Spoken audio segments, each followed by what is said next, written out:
They took everything: the company, the legacy, her father's name. But they forgot one thing. At 30 years old, Victoria Ashford stood outside a locked factory gate with cameras in her face and nothing left to lose. The media had already written her obituary. Not a death, something worse. They called her the woman who destroyed Ashford Motors. 100 years of American manufacturing history, and she was the one holding the match when it burned. Drop a comment below with the city you're watching from.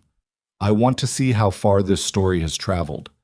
Stay until the end. You won't see the ending coming. The morning it all ended, Victoria hadn't slept in 31 hours. She remembered that detail later.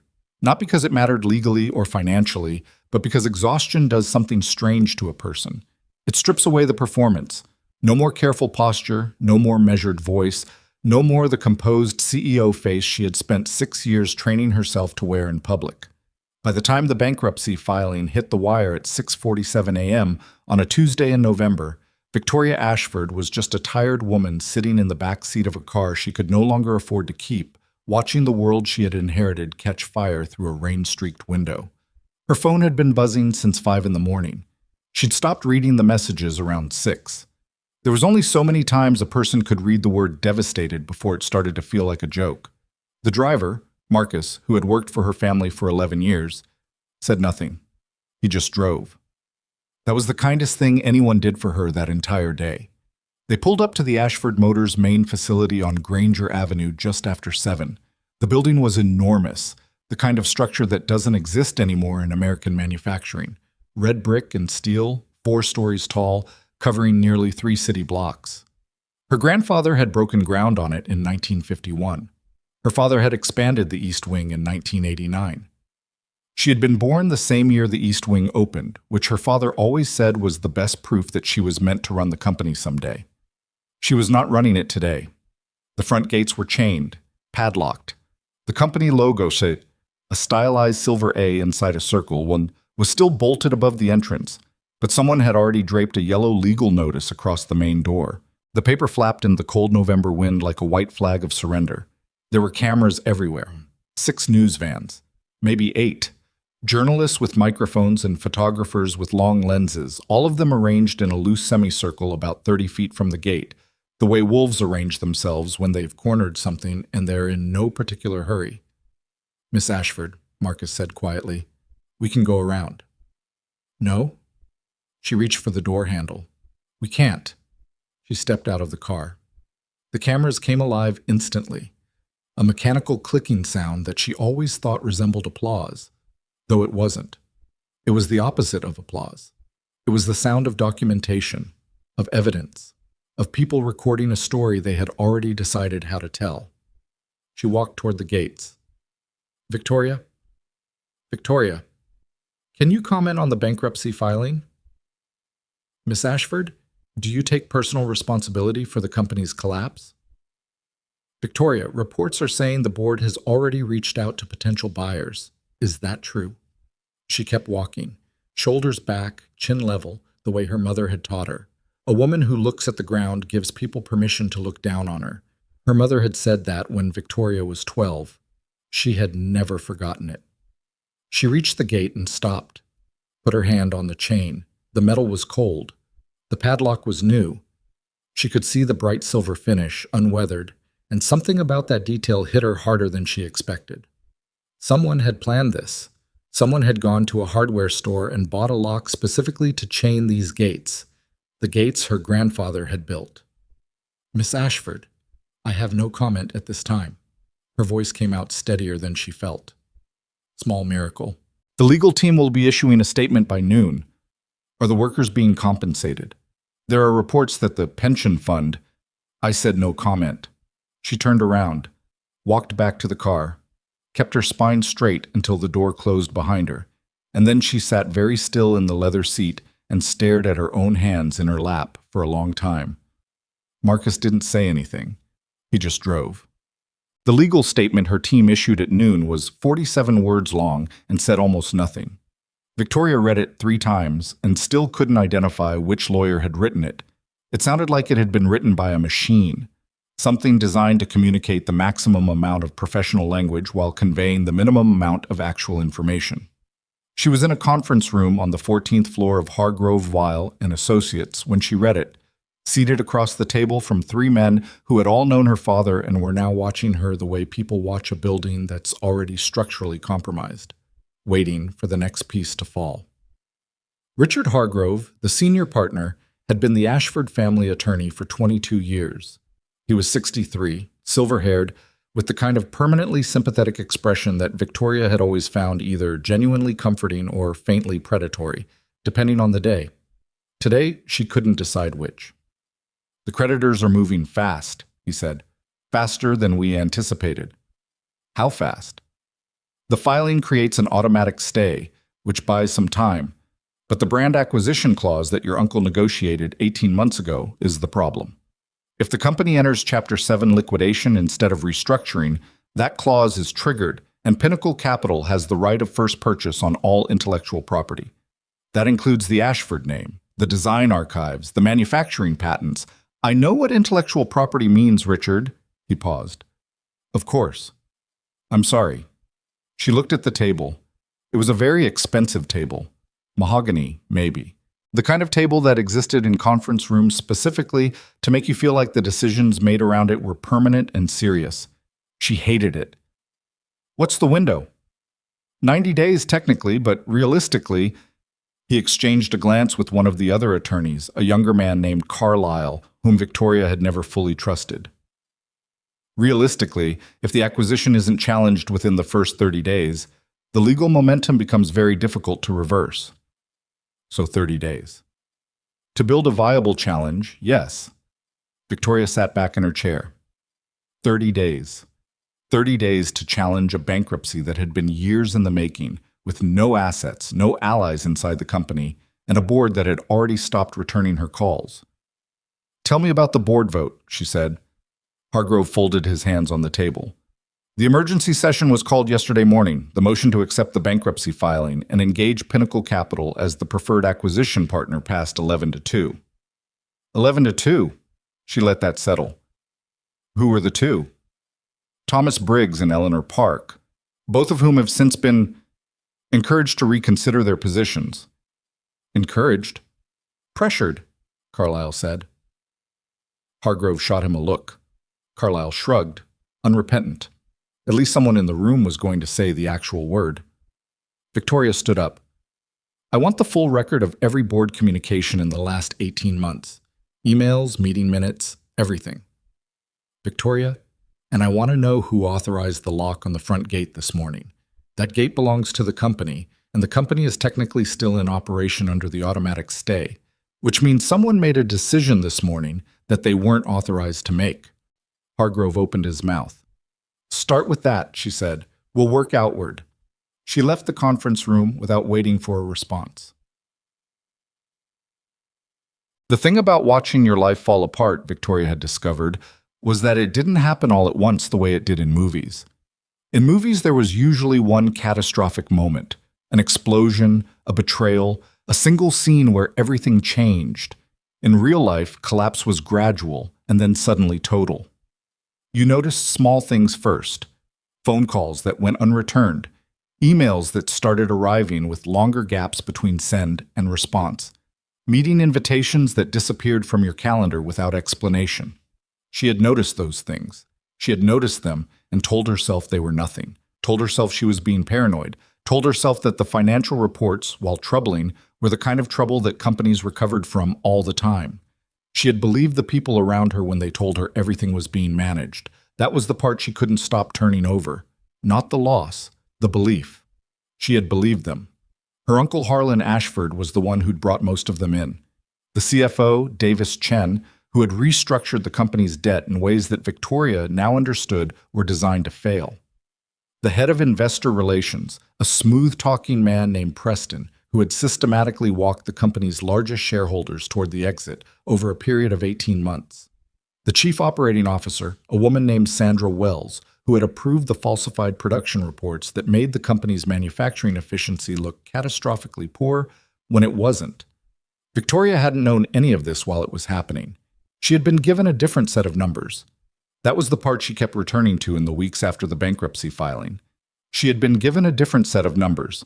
Everything she thought she knew about the company's condition had been fabricated specifically for her eyes. While she was reading falsified quarterly reports and being reassured by her uncle that the restructuring plan was working, a different reality had been playing out in a different set of offices, with a different set of documents, orchestrated by people she had hired, trusted, and in some cases considered friends. She didn't know any of this yet, not the full shape of it, on the day Marcus drove her to the Granger Avenue gate, and she stood in front of the cameras and kept her spine straight. She only knew that everything was gone. Marcus drove her home that evening, to the house she'd grown up in, her parents' house, because she had sold her downtown apartment 4 months earlier as part of what she'd been told was a necessary liquidity measure. Another decision made on false information. The house on Fairview Lane was large and old and drafty in November, and it echoed in ways it hadn't when her mother was alive and her father was alive, and the hallways were full of the sounds of people who belonged there. She made tea she didn't drink. She sat in her father's study, in the leather chair behind his desk, and looked at the photograph on the wall, her father at 28 standing in front of the original Ashford factory before it was demolished to make way for the Granger Avenue facility. He was wearing coveralls and holding a wrench, and he was grinning at the camera like a man who had no idea yet what his life was going to become. She sat there for a long time. Around 9 o'clock, someone knocked on the front door. She ignored it. Nobody worth seeing was going to knock on her door on the worst day of her life. It was probably another journalist or possibly a process server with more paperwork she didn't want to read. The knocking stopped. Then, after a pause, it started again. 3 knocks. Patient. Not aggressive. Just persistent. In a quiet, particular way that was somehow more difficult to ignore than the louder version would have been. She went to the door. The man on her porch was not a journalist. He was tall, with the kind of build that came from actual physical work rather than a gym membership. Broad shoulders, calloused hands, a jacket that had been washed too many times and had given up trying to look like anything in particular. He was maybe 32, 33, dark hair, a little disheveled, the kind of tired that comes from something other than a hard day. A different kind of tired. Standing slightly behind him, holding his hand, was a little girl of about 8 years old with her father's dark hair and a bright yellow raincoat that was approximately 2 sizes too large. Victoria stared at them. "I'm sorry to bother you," the man said. His voice was even, careful. "I wasn't sure if you'd... I almost didn't come. I've been driving around for an hour, which is a little embarrassing to admit, but there it is." A brief pause. "My name is Ethan Calloway. My father was James Calloway. He worked for your father for a long time." Victoria said nothing for a moment. The name was familiar in the distant way of a word you've read but never spoken aloud. "I know who James Calloway was," she said slowly. He had been one of her father's earliest employees, a master craftsman, from what she remembered. He had died several years ago. "I have something that belongs to your family." Ethan Calloway looked at her steadily, not with pity. She was grateful for that, the absence of pity in his expression. More like someone who had made a decision and was committed to it but wasn't entirely comfortable with it yet. "Something your father left with mine a long time ago. I think..." He stopped, started again. "I think you need to see it." Victoria looked at the little girl in the yellow raincoat. The little girl looked back at her with serious dark eyes and said nothing. "What is it?" Victoria asked. "That's the part I can't really explain on a doorstep," Ethan said. Victoria looked at him for a long moment. 30 hours without sleep, no allies, no future. A padlocked gate and a mahogany conference table and 11 board votes she hadn't seen coming. "All right," she said, "let me get my coat." Ethan's car was a 10-year-old pickup truck that had been repaired so many times it had become something of a philosophical question whether it was still the same vehicle. Victoria got in the passenger seat.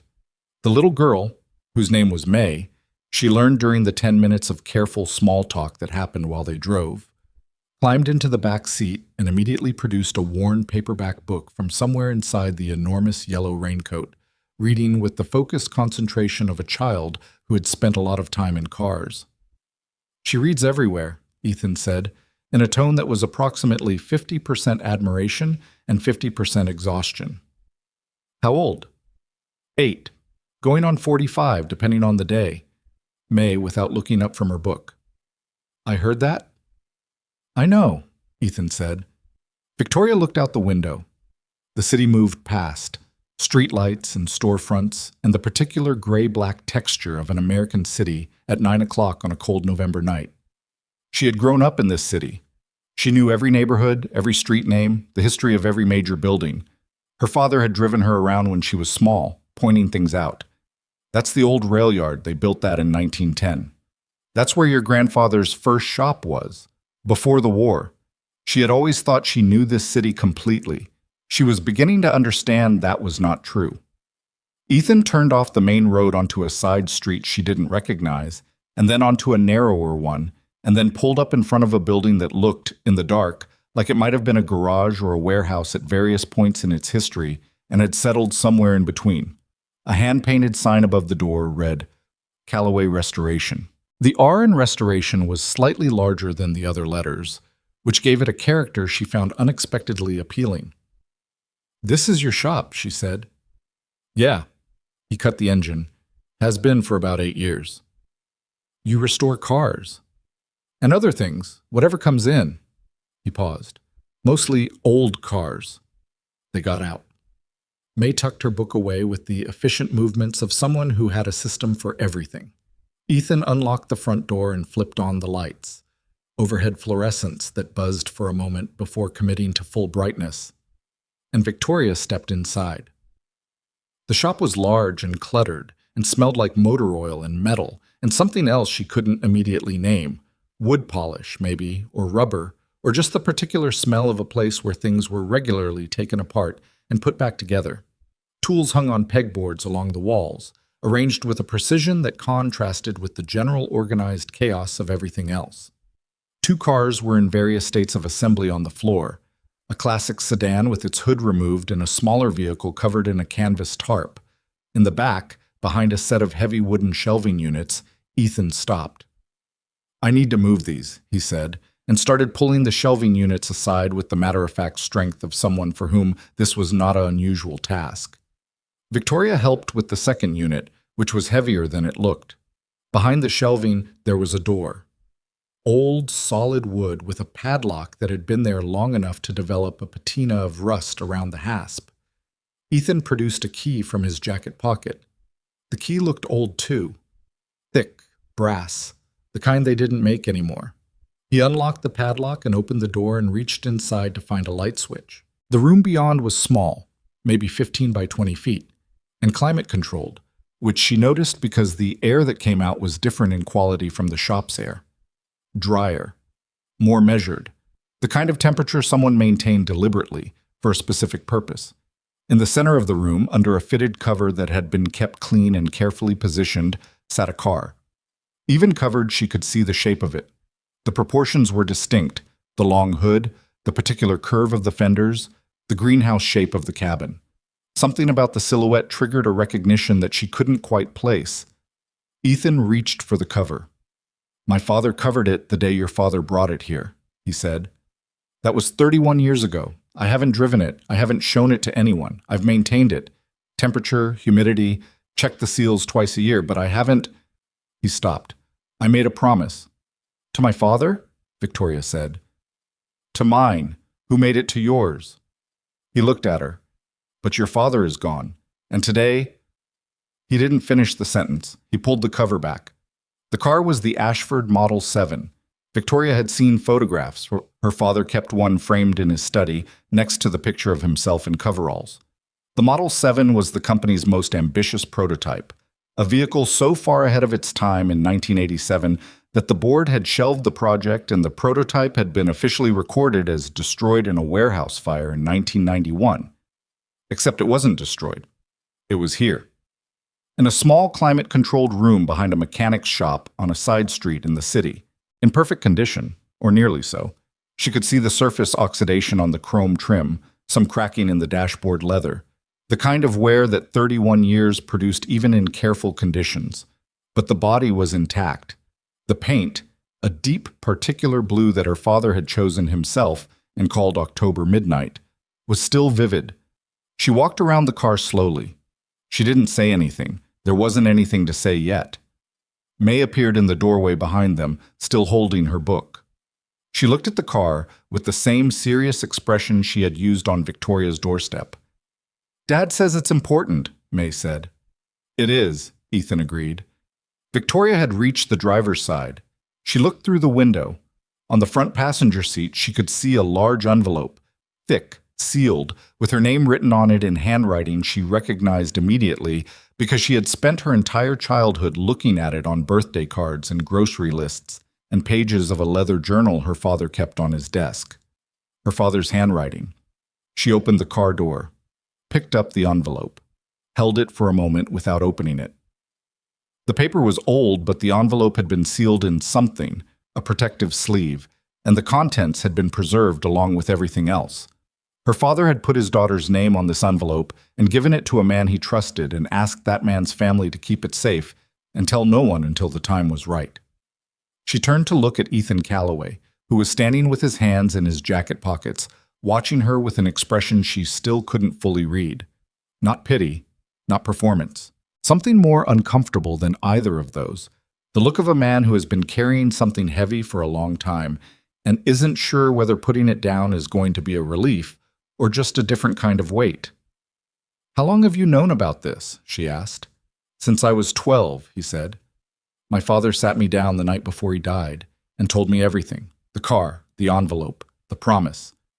He made me swear on his life, which I know sounds strange when the man is dying, but that was how he was." A pause. "He said to me, Ethan, the day will come when someone tries to take what the Ashfords built. When that day comes, you'll know it. And that's when you go find the girl." Victoria looked at the envelope, then at the car, then at the man who had spent 20 years keeping a promise he hadn't made himself, maintaining a secret that wasn't his, protecting something that belonged to a family he barely knew. "He called me a girl," she said finally. "I'm 30 years old." "I know," Ethan said, and for the first time that entire long, terrible day, something in his expression shifted slightly. Not quite a smile, but the shadow of one. "I pointed that out to him at the time, actually. He said, 'She'll always be a girl to her father.'" Victoria looked down at the envelope in her hands.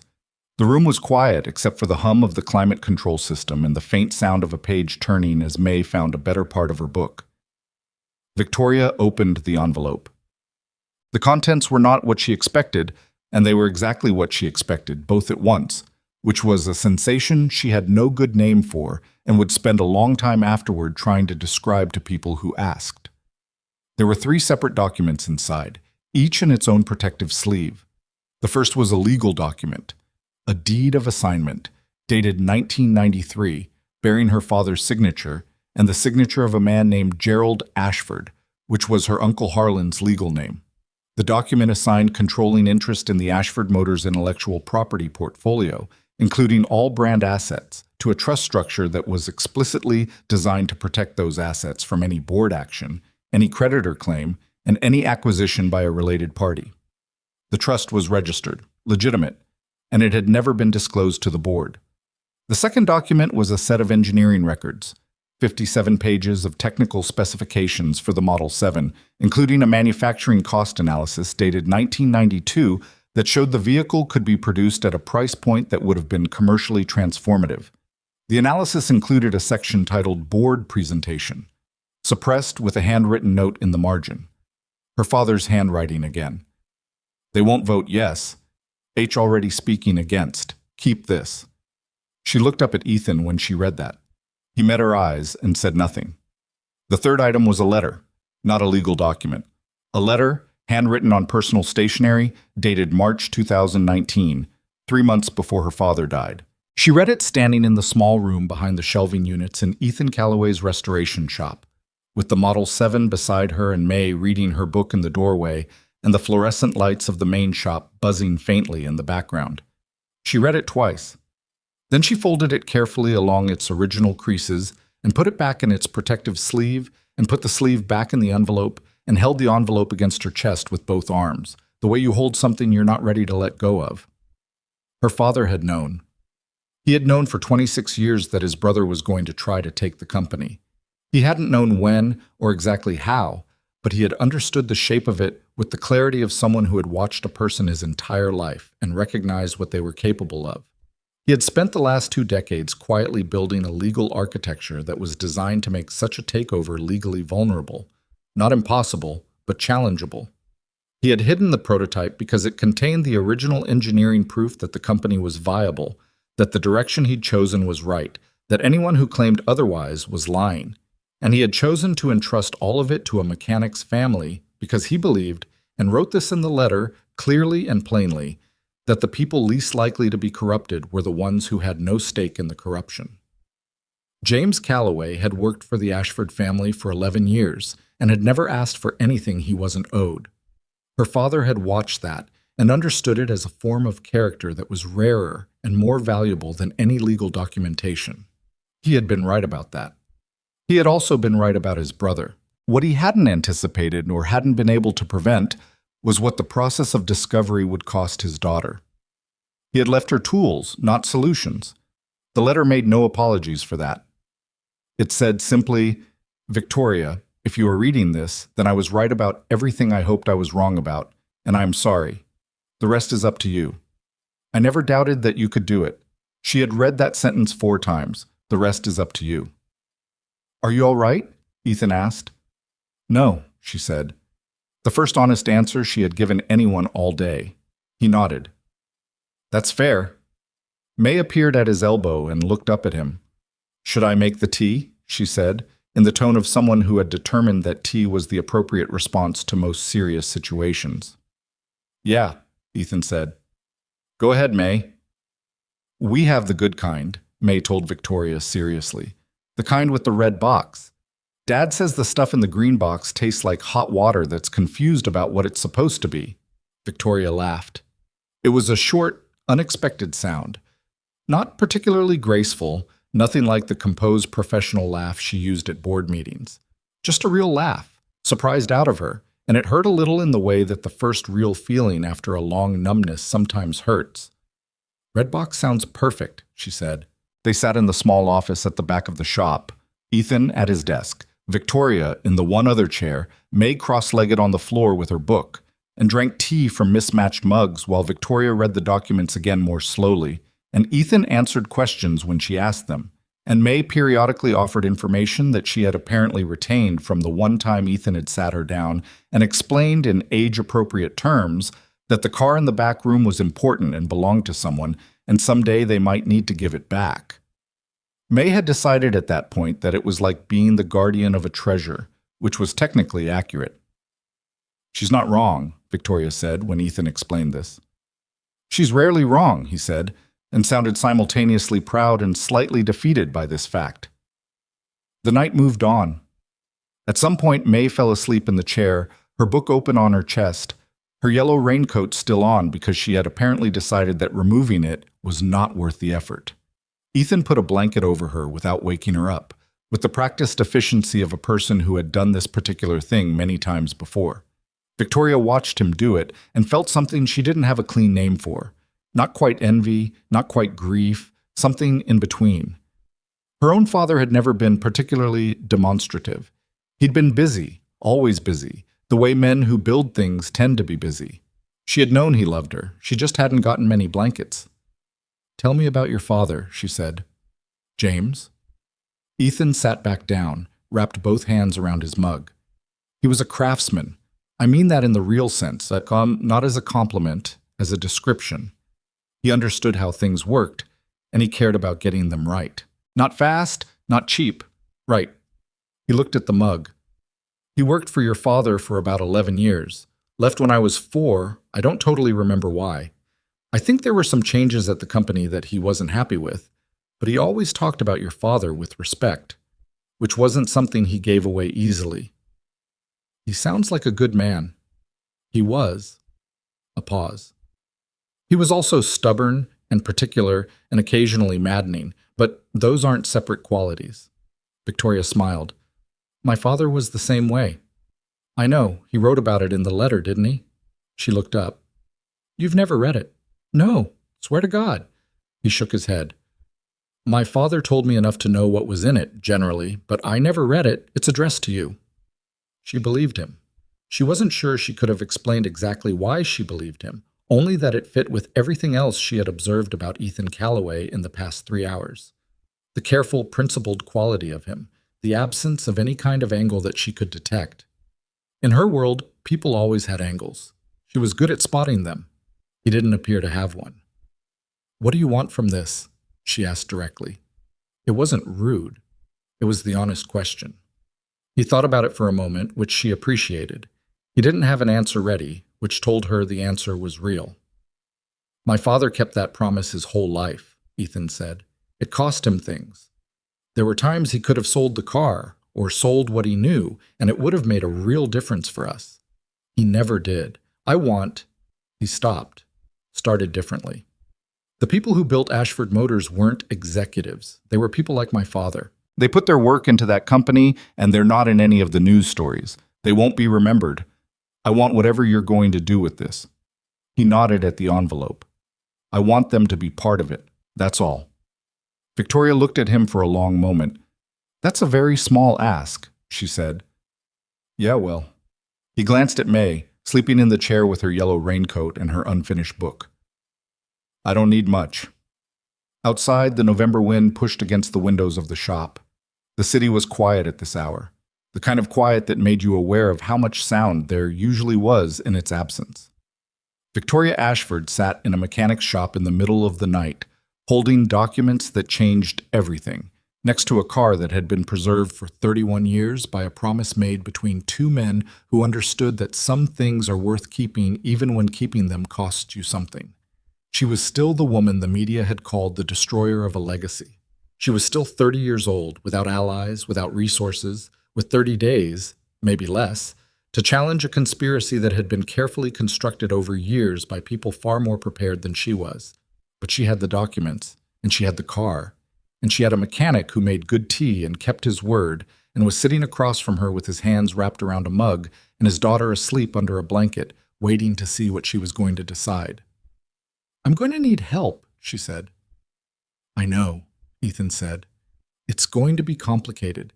It might get difficult for you and May. If Harlan figures out what we have, he's not going to... Miss Ashford, Ethan said, calmly and with finality, I've been waiting 20 years to give you that envelope. I'm not going anywhere. She nodded, looked down at the envelope in her hands, then looked back at him. Victoria, she said. Not Miss Ashford. If we're going to do this, it's Victoria. He considered that for a moment. All right, he said. Victoria. The fluorescent light in the main shop buzzed. May shifted slightly in her sleep, murmuring something too quiet to hear. Somewhere in the city, a 100-year-old company's name was already being drawn up in acquisition documents by men who thought they had won. They had not counted on a locked room, a preserved car, and a mechanic who never broke a promise. Victoria didn't sleep that night. She sat at Ethan's desk in the small office while he moved May to the old couch in the corner. The girl transferred without fully waking, tucking herself against the armrest with the automatic competence of a child who had slept in inconvenient places before, and Victoria spread the documents out under the desk lamp and read them again, and again, and one more time after that, because the stakes were high enough that she needed to be sure she was reading what she thought she was reading and not constructing a story she desperately wanted to be true. The legal document was real. She had seen enough contracts in her professional life to recognize the genuine article, and the deed of assignment her father had executed in 1993 had all the hallmarks of something that had been prepared carefully by someone who understood what they were building. The trust structure was elegant in the way that good legal architecture is elegant. Not showy, but precise, each clause interlocking with the next in a way that closed off the obvious challenges. Whoever had drafted it had been thinking several moves ahead. She didn't recognize the attorney's name on the filing. That was intentional, she understood. Her father had not used the family firm. He had gone somewhere outside his usual circle, to someone who had no relationship with the Ashfords, and therefore no vulnerability to pressure from anyone who might later want to make the document disappear. Around 2 in the morning, Ethan brought her coffee. the kind made in a machine that had seen better days, in a mug that read, "World's okayest dad" in faded letters, and sat down on the edge of the desk and looked at the documents without touching them. "The trust," she said. "If it's legitimate, and I believe it is, then the acquisition Harlan is pushing through has a fundamental problem. You can't sell intellectual property that doesn't legally belong to the entity doing the selling. So, the brand, the patents, the design archives are held in trust, not by the company, which means Pinnacle Capital would be acquiring." She stopped. The precise legal language assembled itself in her mind. They'd be acquiring a shell, a name with no enforceable ownership of the thing that makes the name valuable. Ethan considered this. Is that enough to stop the acquisition? It's enough to challenge it. Whether it's enough to stop it depends on a lot of things I don't know yet. She sat back, rubbed her eyes. The trust has to be filed somewhere. There has to be a registration record. If Harlan found it and buried it, we have a different problem. If he never found it, your father said he never found it. Ethan said it quietly, as a fact. He told my father that Harlan didn't know it existed. You're sure? That's what my father told me. He said your father was very careful about keeping the two things separate, the legal structure and the physical evidence. He didn't want them in the same place. That's why the car is here and not... He gestured vaguely. Somewhere official. Victoria looked at the engineering records. 57 pages of specifications for a vehicle that had been declared destroyed 30 years ago, including a cost analysis that proved the Model 7 was commercially viable at a price point the board had been told was impossible. Someone had lied about those numbers. Someone had looked at a real analysis showing a profitable product and told the Ashford board the opposite, and the board had voted to shelve the project based on that lie. She turned to page 43 where the margin note was. Board presentation, suppressed. They won't vote yes. H already speaking against, keep this. H, her uncle Harlan, already maneuvering against the Model 7 in 1992. Already at that point, working to steer the company in a direction that would eventually make it vulnerable to exactly the kind of takeover that was happening right now. 26 years. He had been patient for 26 years. I need to make a phone call, she said. Ethan glanced at the clock on the wall. It was 2:17 a.m. At this hour? The person I'm calling won't mind. She picked up her phone and scrolled to a contact she hadn't used in 8 months. The phone rang 4 times before a woman's voice answered, thick with sleep but sharpening quickly. Victoria, it's 2 in the morning. I know, Diane. I'm sorry. She wasn't sorry, not really, and Diane Chen would know that. Diane always knew. I need to ask you something, and I need you to be honest with me. A pause on the line. The sound of someone sitting up in bed, adjusting. All right. The bankruptcy filing. You've seen the details. Does anything about the sequencing feel wrong to you? Diane Chen was a corporate attorney who had worked across the table from Ashford Motors on 3 separate transactions over the past decade. She was sharp, careful, and constitutionally unable to be anything less than direct, which Victoria had always appreciated even when it was inconvenient. She was also, more to the point, someone who had no relationship with Harlan Ashford and no reason to protect him.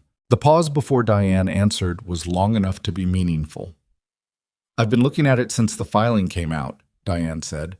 The creditor acceleration clause, the one that triggered the Chapter 7 pathway instead of restructuring, it was exercised very specifically. The timing was precise in a way that doesn't happen by accident. What do you mean precise? The clause required a threshold of debt to be in default simultaneously across 3 different credit facilities. Not 1, not 2. 3 at the same moment.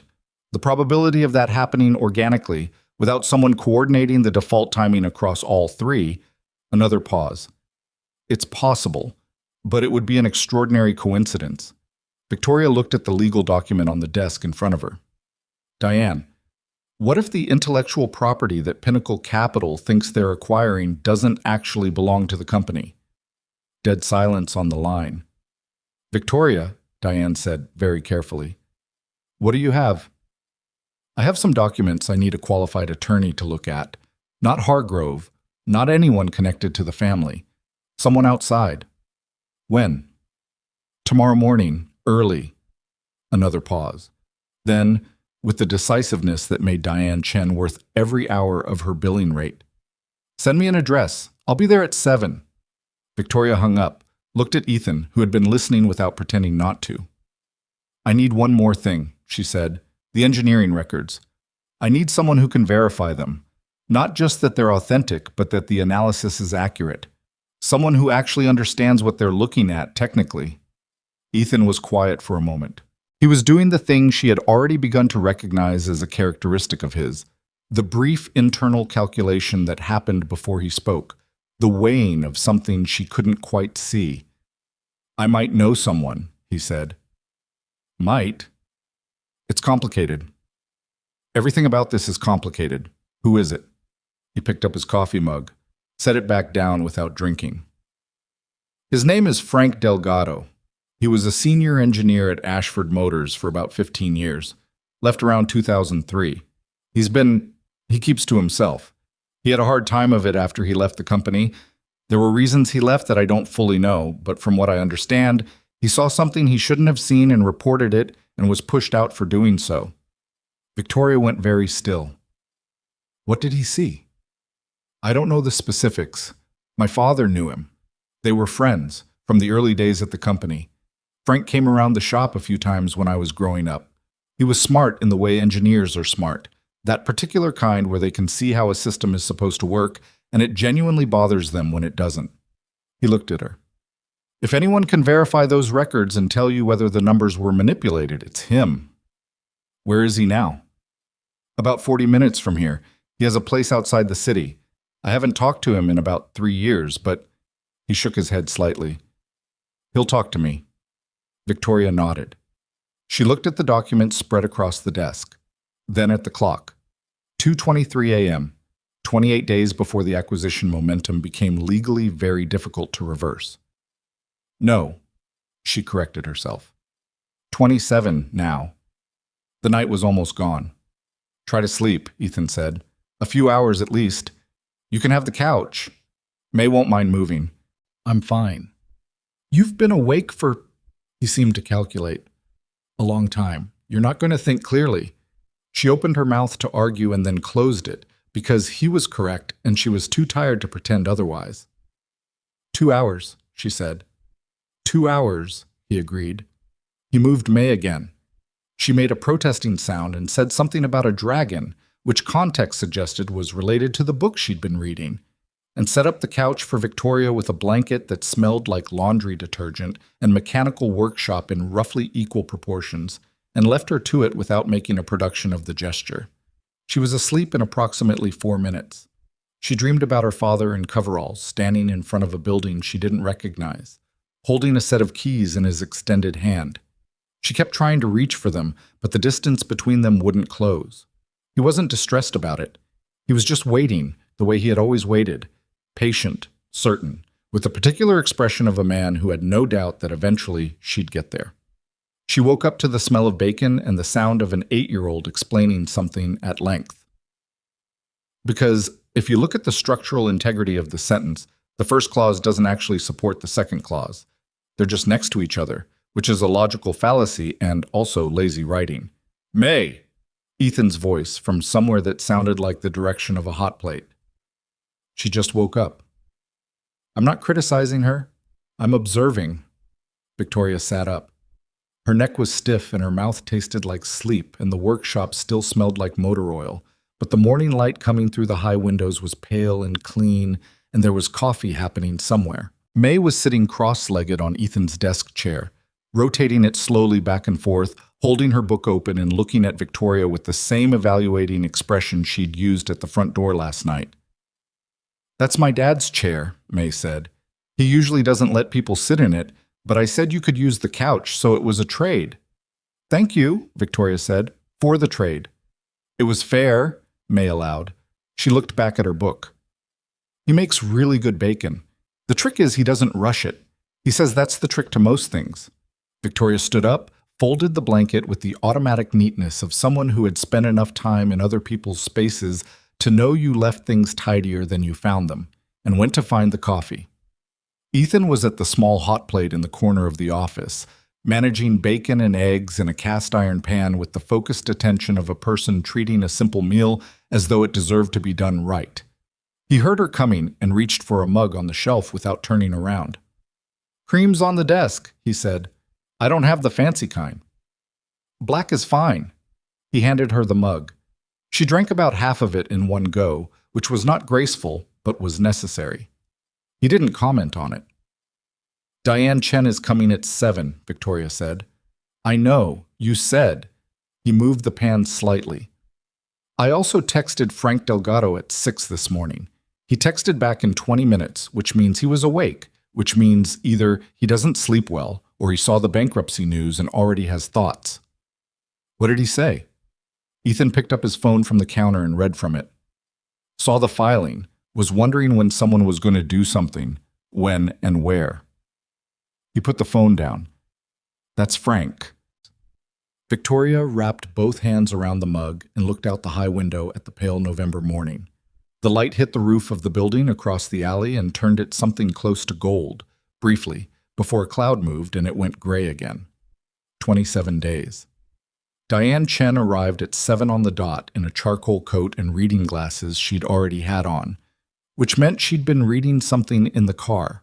She was 51, Korean-American, with a directness of manner that some people found abrasive and Victoria found deeply reassuring. She stepped into the shop, looked around once with an evaluating eye, and said nothing about the setting. She shook Ethan's hand. She looked at May and said, "Good morning."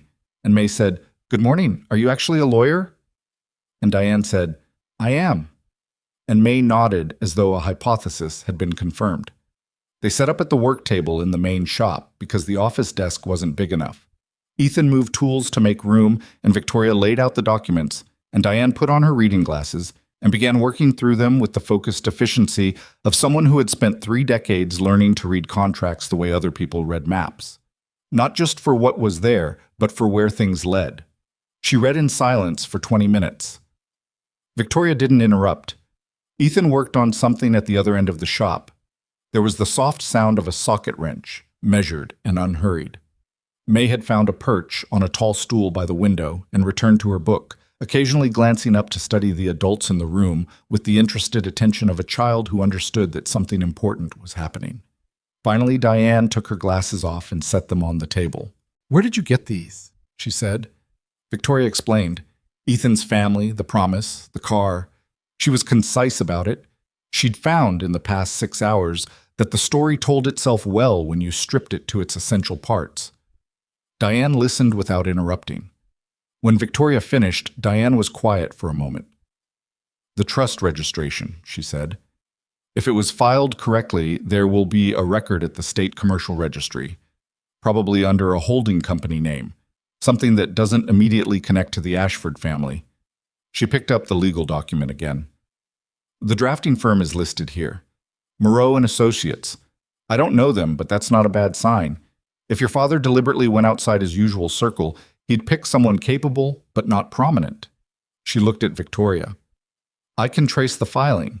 That's the first thing. If the trust exists in the registry, everything else follows from that." "How long?" "To find it? A day? Maybe 2, if it was filed in a way that's meant to be difficult to locate." She paused. "Victoria, if this trust is legitimate and based on the drafting quality, I believe it is, then Pinnacle Capital's acquisition is built on a foundation that doesn't exist. They cannot purchase what your uncle doesn't have the right to sell." The room was quiet except for the socket wrench and the sound of May turning a page. "There's a catch," Diane said. "Of course there is. The trust can be challenged. If Harlan knew about it, which you believe he didn't, but we can't be certain, he may have already taken steps to have it invalidated, or he may know about it now. The moment we file a legal challenge to the acquisition based on this document, he'll know what you have, and he'll have resources we don't, at least initially." She folded her hands. "We need to move first and move fast. We need the trust registration confirmed.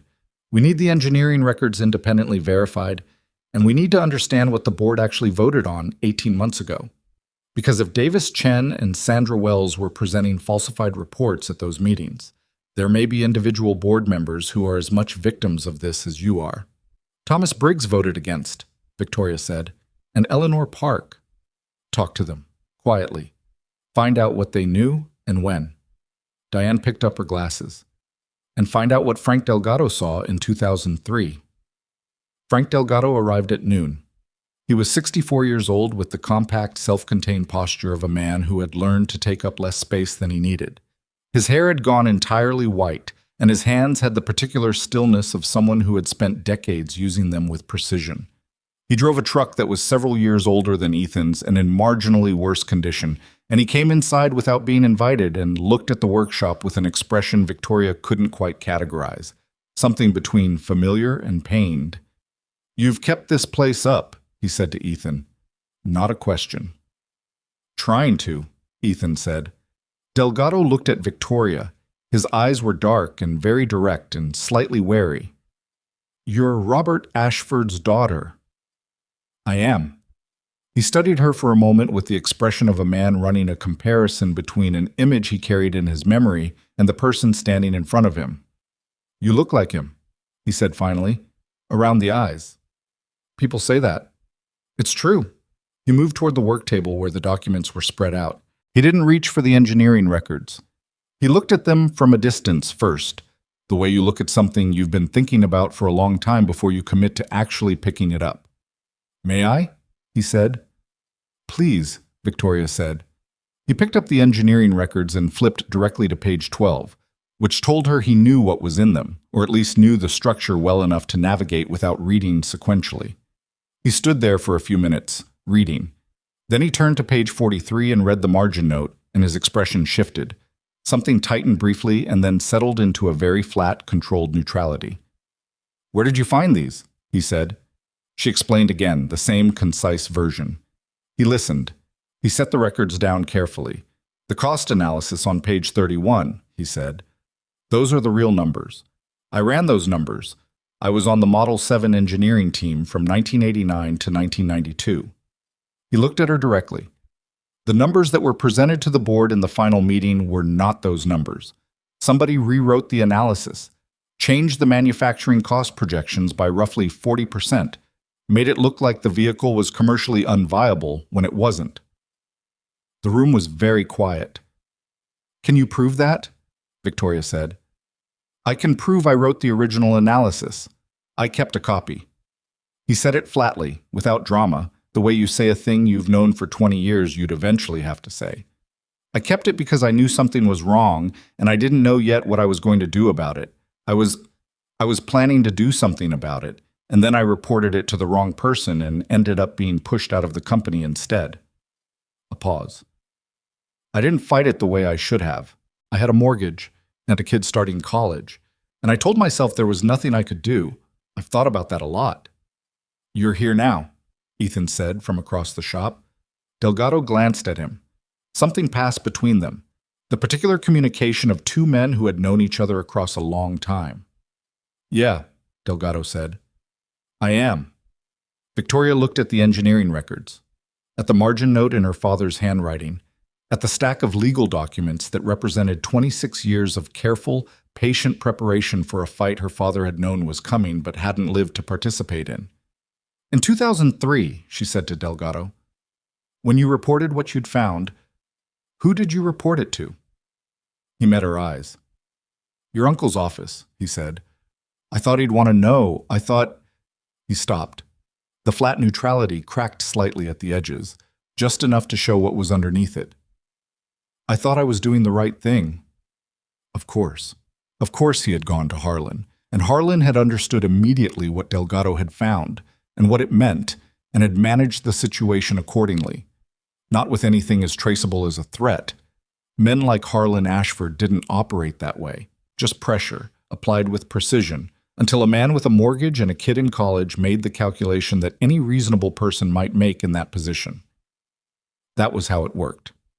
Not one dramatic betrayal, but a series of small ones, each individually deniable, accumulating over years into something that looked, from the outside, like a company that had simply failed. "I need you to write down everything you know," Victoria said. "Everything you saw, everything you reported, what happened after, dates, names, specific details. I need it in a form that an attorney can use. Diane Chen, she added, and Delgado looked at her with a brief expression of surprise, and she understood that he knew the name, probably had thought about whether to approach her at some point over the past 20 years and decided against it for one reason or another. "She's good," he said. "She's excellent. She's also outside the family orbit entirely, which is what matters right now." He nodded once. "All right." He looked at the engineering records on the table. "Can I take these? I want to compare them against my copy." "Not the originals." She thought about it. "Ethan, do you have a way to scan these?" "Scanner's old, but it works," he said. They spent the next 2 hours making careful copies of everything. Diane made calls from the corner of the room, speaking in the clipped, precise shorthand of someone working a legal research problem. Registry filings, holding company names, archived commercial records. Delgado read through the full engineering record set twice, annotating a separate notepad in handwriting that was dense and technical and almost completely illegible, which he seemed unbothered by. Ethan ran the scanner with the same unhurried competence he brought to everything, checking each scan against the original, reprinting the two that came out at an angle. May watched all of this for a while and then came to stand next to Victoria. "Are you going to get the company back?" she asked. "That's the plan," Victoria said. May considered this. "My dad says plans are good, but you have to be ready for them to not work exactly the way you thought." "Your dad is right." "He usually is." She paused. "He's also bad at asking for help. He does everything himself and then he's tired all the time." She said this in the tone of someone who had been observing this phenomenon for years and had reached a considered conclusion about it. Victoria looked across the workshop at Ethan, who was carefully realigning a scan and didn't appear to have heard his daughter's assessment of his character. "I'll keep that in mind," Victoria said. May nodded, apparently satisfied, and went back to her book. At 4 in the afternoon, Diane took her coat off a chair and looked at Victoria with the expression of someone about to say something they'd been building to for hours. "I found the trust filing," she said. Victoria's hand went still on the table. "It's registered under Meridian Legacy Holdings, filed in 1993 with the State Commercial Registry, amended in 2004 and again in 2018. Diane paused, clearly deliberate. "The 2018 amendment was filed 3 months before your father died. He updated the trustee structure, made provisions for the trust to survive his death, and be activated upon a specific triggering condition." "What condition?" Victoria said, though she already suspected the answer. "Any attempt to sell, transfer, or assign Ashford Motors' intellectual property to a party outside the bloodline without the written consent of the primary heir." Diane looked at her steadily. "That's you, Victoria. You're listed by name in the 2018 amendment." The workshop was quiet. The afternoon light through the high windows had shifted to the longer, lower angle of late afternoon, throwing shadows across the floor in shapes that hadn't been there that morning. "He knew," Victoria said. Not surprised, just saying it aloud. "He knew," Diane agreed, "and he built something that survives his not being here." She picked up her bag. "I'm going to file a protective motion tonight to put the acquisition on legal hold. I'll need your signature on several documents. The motion will trigger exactly the scrutiny I mentioned this morning. Harlan will know what you have." "Let him know," Victoria said. "We're not hiding anymore." Delgado looked up from his notepad at that. He had the look of a man who had been waiting a long time to hear something like that, and wasn't entirely sure he'd heard correctly. "The written testimony," Diane said to him. "I need it in 48 hours. "You'll have it in 24, he said. Diane nodded, looked at Ethan. "The car? The Model 7. It needs to be documented. Photographed, inspected, condition report. If this goes where I think it's going, the car itself is evidence. The fact that it exists, after being declared destroyed, speaks to a deliberate falsification of company records that predates everything else." Ethan looked at the backroom door. "I'll have it documented by tomorrow morning," he said. "I've been keeping maintenance records since I took over from my father. The full chain of custody is in the filing cabinet." Diane allowed herself a small, tight smile that was more professional satisfaction than warmth. "Good. The chain of custody matters." She left at 4:30. Delgado left 20 minutes later with scanned copies of the engineering records and a handshake for Ethan that lasted long enough to be something more than a handshake. Victoria stood in the workshop after they'd both gone. The tools on the pegboards cast long shadows.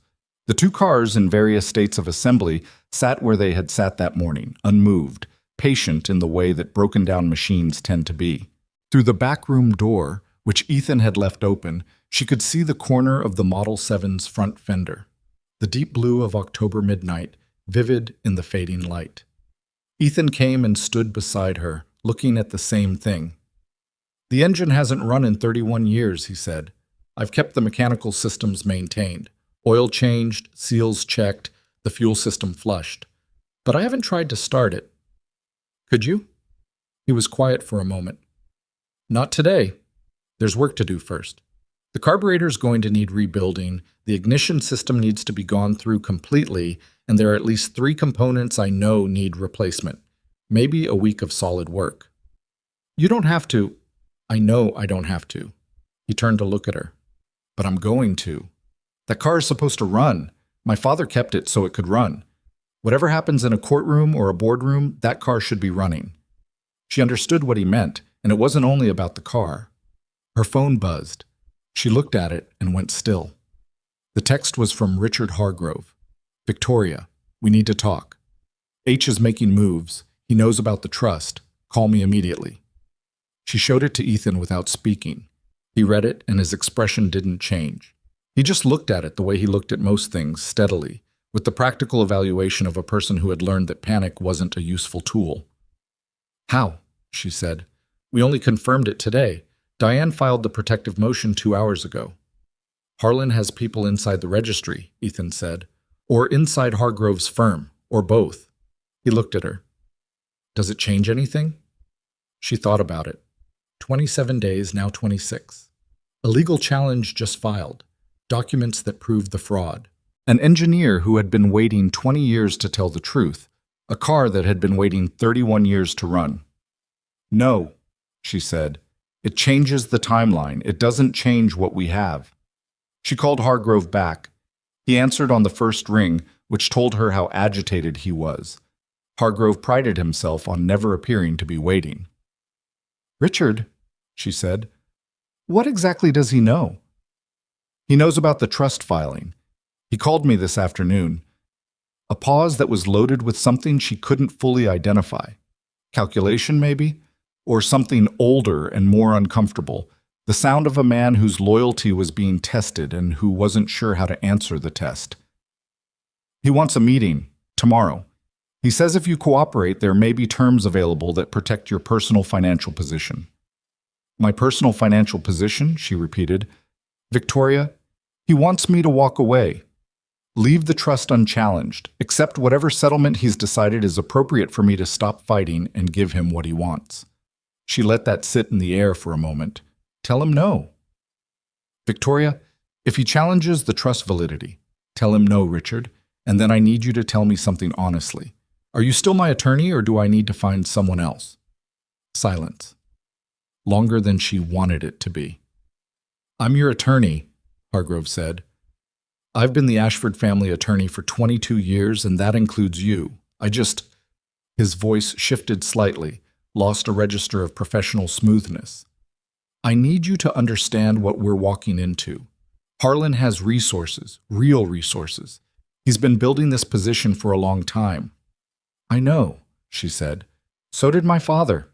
She hung up, put the phone in her pocket, looked around the workshop, at the tools, the half-assembled cars, the stack of scanned documents on the work table, May on her stool reading with a focus that had not been broken by the entire afternoon's events. "He's going to challenge the trust," Victoria said. "Probably," Ethan agreed. "He's going to claim it was fraudulently filed, or that my father didn't have the authority to establish it without board approval, or something else that I don't know yet but will be designed to look legitimate and take time to disprove." "Probably," Ethan said again.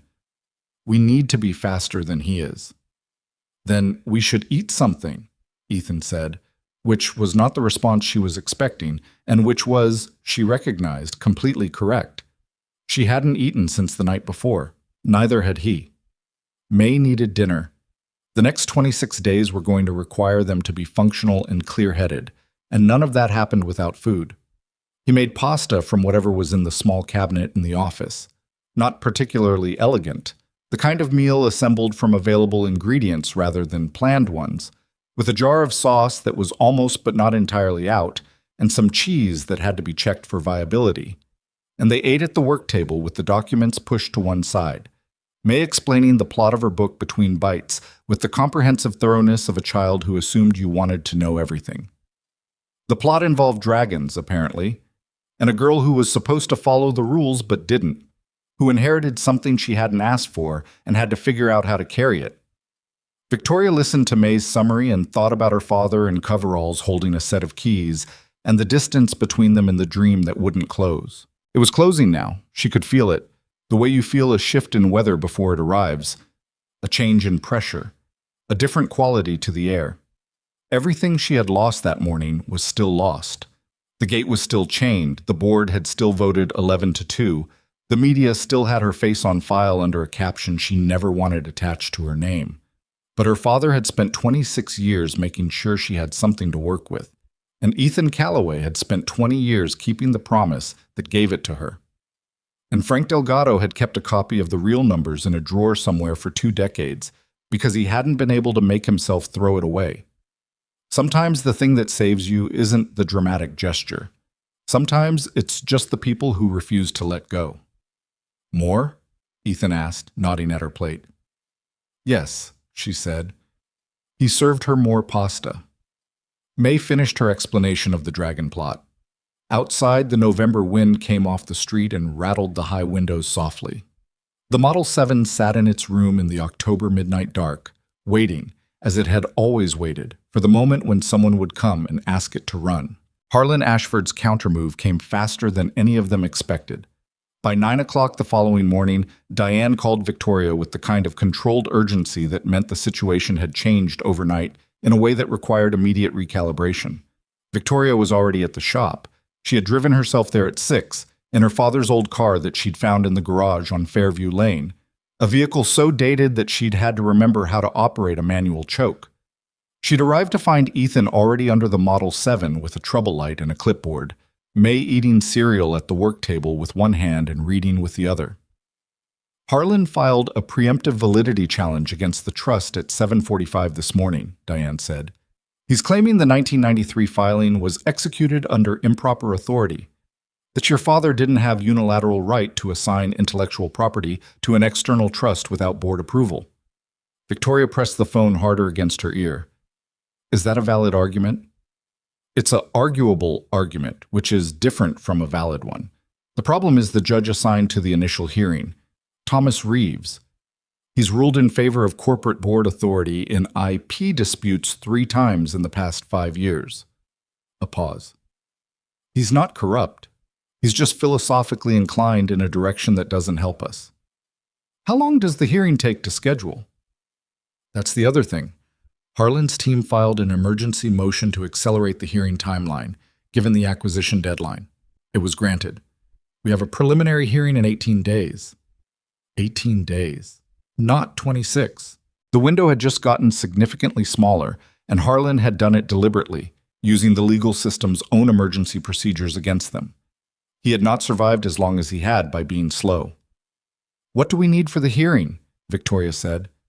Everything, the trust filing, the engineering records with Delgado's verification, testimony from board members who can speak to the falsified financial presentations, and something that demonstrates the company's bankruptcy was engineered rather than organic.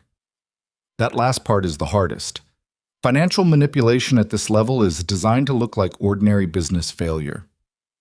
Victoria looked through the open backroom door at the Model 7.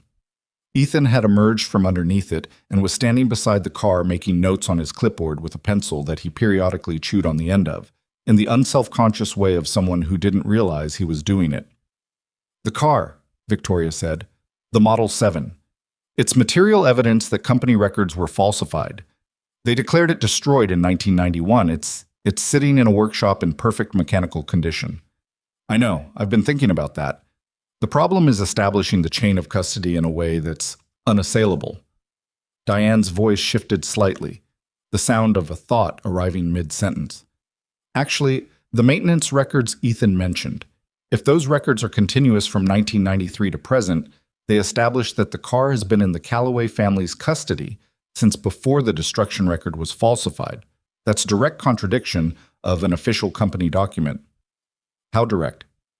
Direct enough that it calls into question who filed the destruction record and on whose authority. If we can trace that document back to someone in Harlan's orbit. She stopped. That's a line of investigation I want to pursue separately. Give me the maintenance records today. I'll have Ethan photograph them. All of them. Every page. Victoria hung up, stood for a moment in the middle of the workshop floor. The November morning came through the high windows in sheets of pale light that illuminated the dust in the air. The natural detritus of a working shop, particles of metal and rubber and old paint suspended in a beam of winter sun, moving slowly in the slight warmth of it. She walked to the back room. Ethan was examining the carburetor, which he had removed and placed on a clean cloth on the workbench. Up close, the Model 7 was more impressive than she had been prepared for, not just historically, though the history was undeniable, but as an object. It had been designed with a coherence of vision that was rare. Every surface related to every other surface in a way that felt deliberate and considered. Her father had cared about this car the way he cared about few things she could name. "I need your maintenance records," she said. "All of them. Diane wants photographs today." Ethan didn't look up from the carburetor. Filing cabinet in the office, top 2 drawers. Everything's in chronological order. My father's records first, then mine. The handwriting changes somewhere around 2003 when I took over. "You started at 21? My father was sick by then. He couldn't do it himself anymore. I learned what I needed to." He turned the carburetor over carefully in his hands. "I didn't resent it, if that's what you're thinking. I liked knowing the car was being kept up. It felt like," he searched for the word, "it felt like continuity." She went to the filing cabinet and started photographing records. It took 2 hours because there were over 300 pages, each one hand-maintained in the precise way of people who understood that documentation was its own form of argument. James Calloway had been meticulous. Dates, mileage checks that produced 0 because the car never moved, humidity readings, oil viscosity notes, photographs of individual components taken at regular intervals over the years with dates written on the back in ink. Ethan's records were the same, slightly less formal in presentation, but no less thorough, the handwriting of a younger man who had absorbed a method without being taught to perform it. She sent the photographs to Diane in batches and then sat down in the office chair and called Thomas Briggs. Briggs was 67, a retired manufacturing executive who had joined the Ashford board 6 years ago at her father's invitation. He had voted against the bankruptcy motion, which told her something about his character, but he had also gone quiet afterward, which told her something about his situation. When he answered the phone, his voice had the particular compressed quality of someone trying to have a conversation they didn't want overheard. "Victoria." He said her name like it was both a relief and a problem. "Tom, I need to ask you something directly." "I figured." A pause. "Where are you?" "Somewhere outside the usual circles, which is where I'd like to stay." She kept her voice even. "The board meetings in the past 18 months. The financial presentations from Davis Chen and Sandra Wells. Did anything about the numbers feel inconsistent to you?" Silence. Longer than she wanted.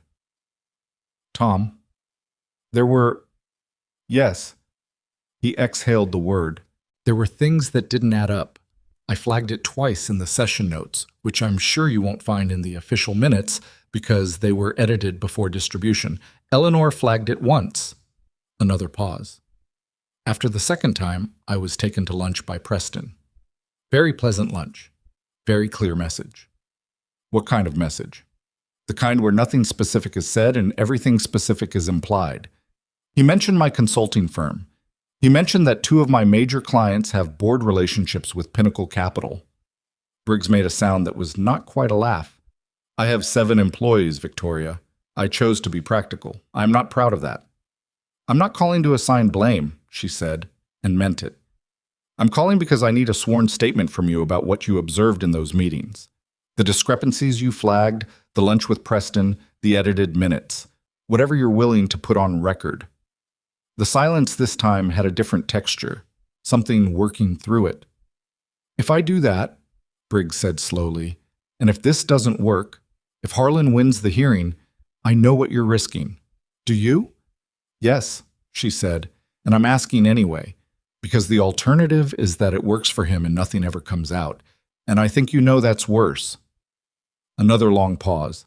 She could hear him breathing on the other end, the sound of a man doing the private arithmetic of risk against conscience that nobody could do for him. Send me the attorney's information, he said finally, the one outside Hargrove's firm. She sent Diane's contact before he could change his mind. She had barely put the phone down when it rang again. Unknown number. She almost didn't answer, but something, some instinct she couldn't fully name, made her pick up. Miss Ashford.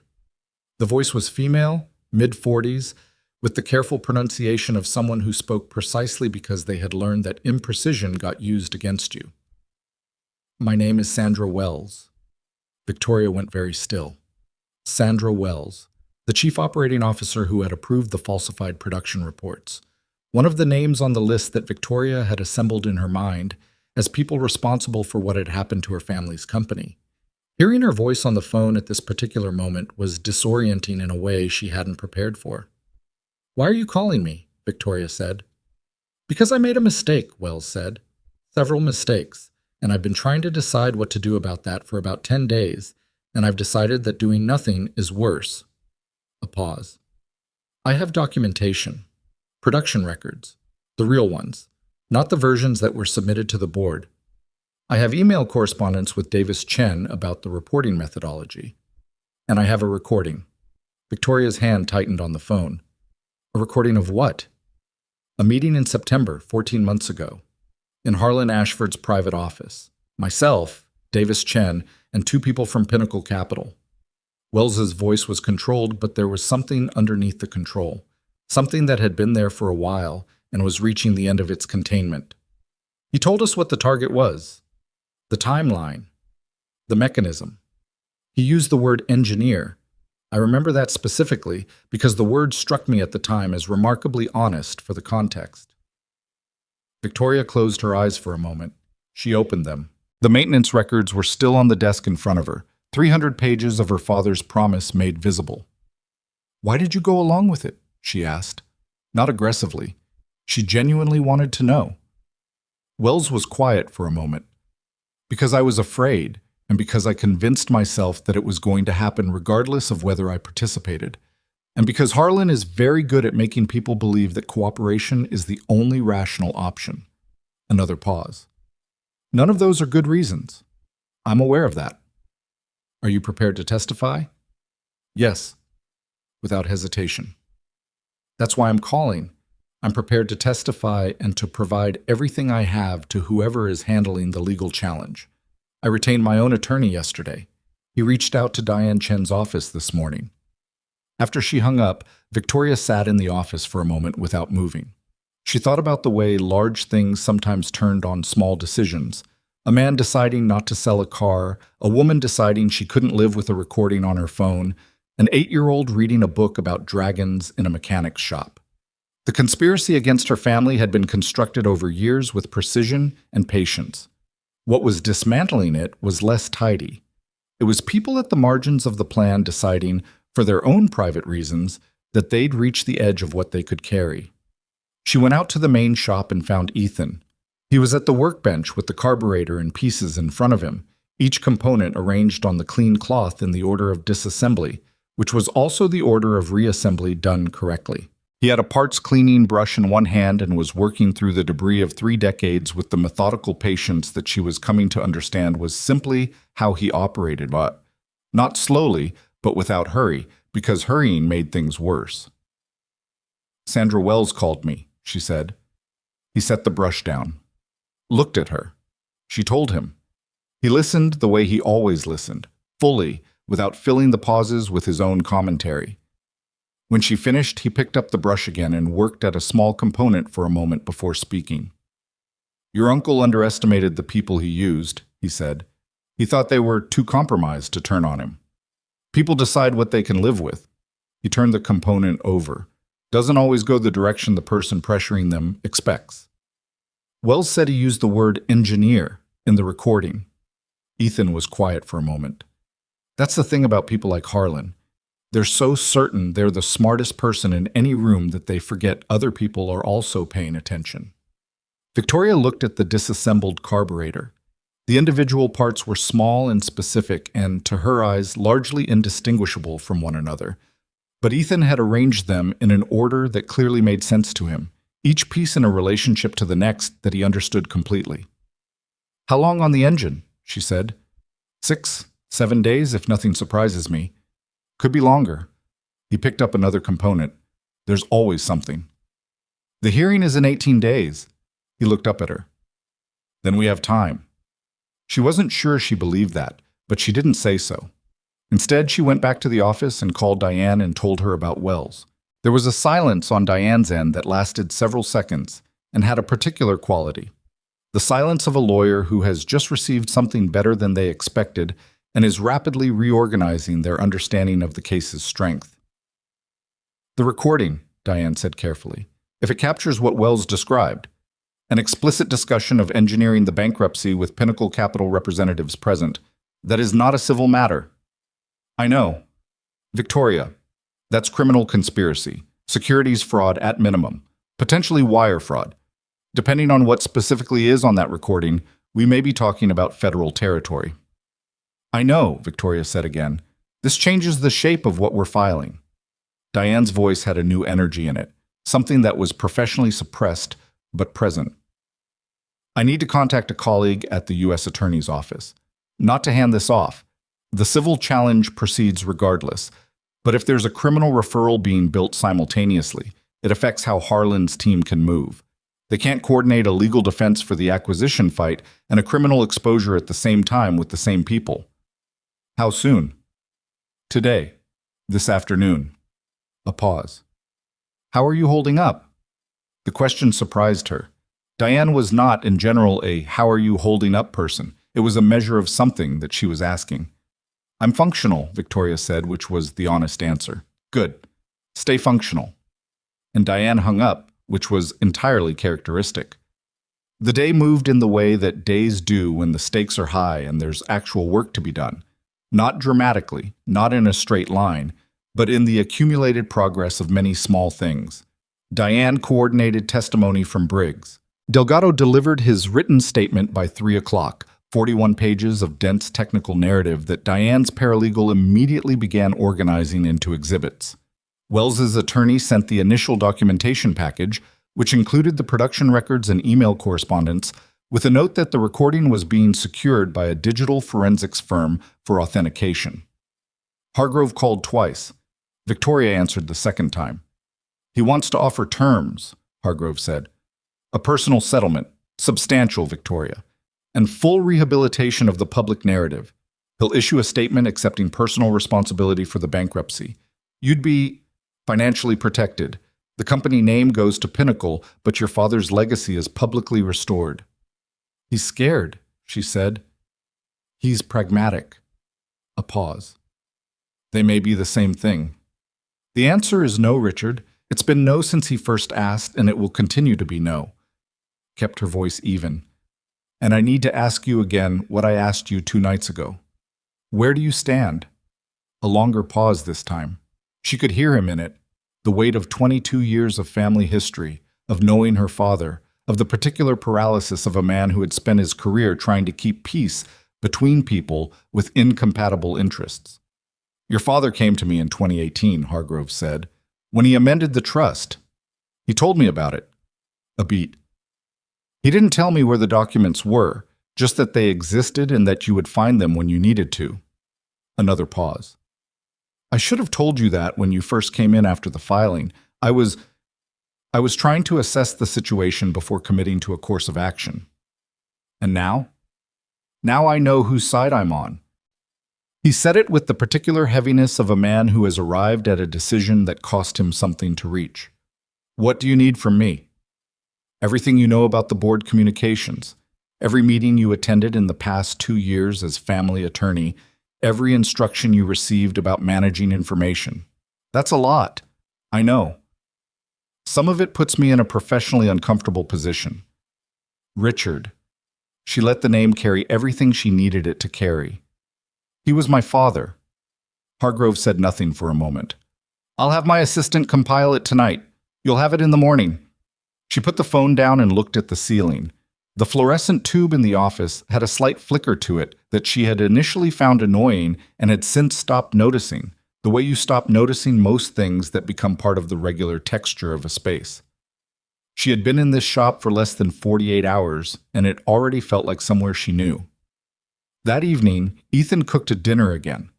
Something with rice and whatever proteins could be sourced from a refrigerator that he openly acknowledged was operating on low supplies. May had strong opinions about the rice-to-protein ratio, which she communicated directly. Ethan made adjustments, without argument. The three of them ate at the work table again, the documents pushed aside, the carburetor and its organized pieces on the workbench behind them. At school today, May said, we had to write about someone we admire. Who did you write about? Ethan asked. Grandpa James. Ethan stopped eating for a moment, then he picked up his fork again. Yeah? Mrs. Petrakis said it should be someone famous. I said he was famous to us, which is more important. May ate a methodical forkful of rice. She gave me full marks anyway. Victoria looked at Ethan. He was looking at his plate with an expression she recognized, the one that appeared when something reached him and he didn't want it to be visible, the small internal work of a private person managing feeling in a public moment. That's a good argument, Victoria said to May. I know, May said. Most good arguments are simple ones.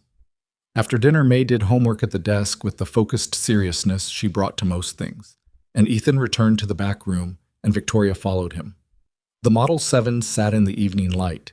The overhead LED Ethan had installed in the room created a clean, even illumination that showed the car clearly without the romanticism of a single lamp. In this light, it was easier to see both things at once, the beauty of it and the work it needed. Ethan opened the hood. She came to stand beside him and look at the engine, a configuration she didn't have the technical vocabulary to fully describe, but that even she could see had been designed with the same intentionality as the exterior. Nothing gratuitous, everything in its right place. The carburetor goes back in tomorrow, he said. Then the ignition system. I've been sourcing the parts I need.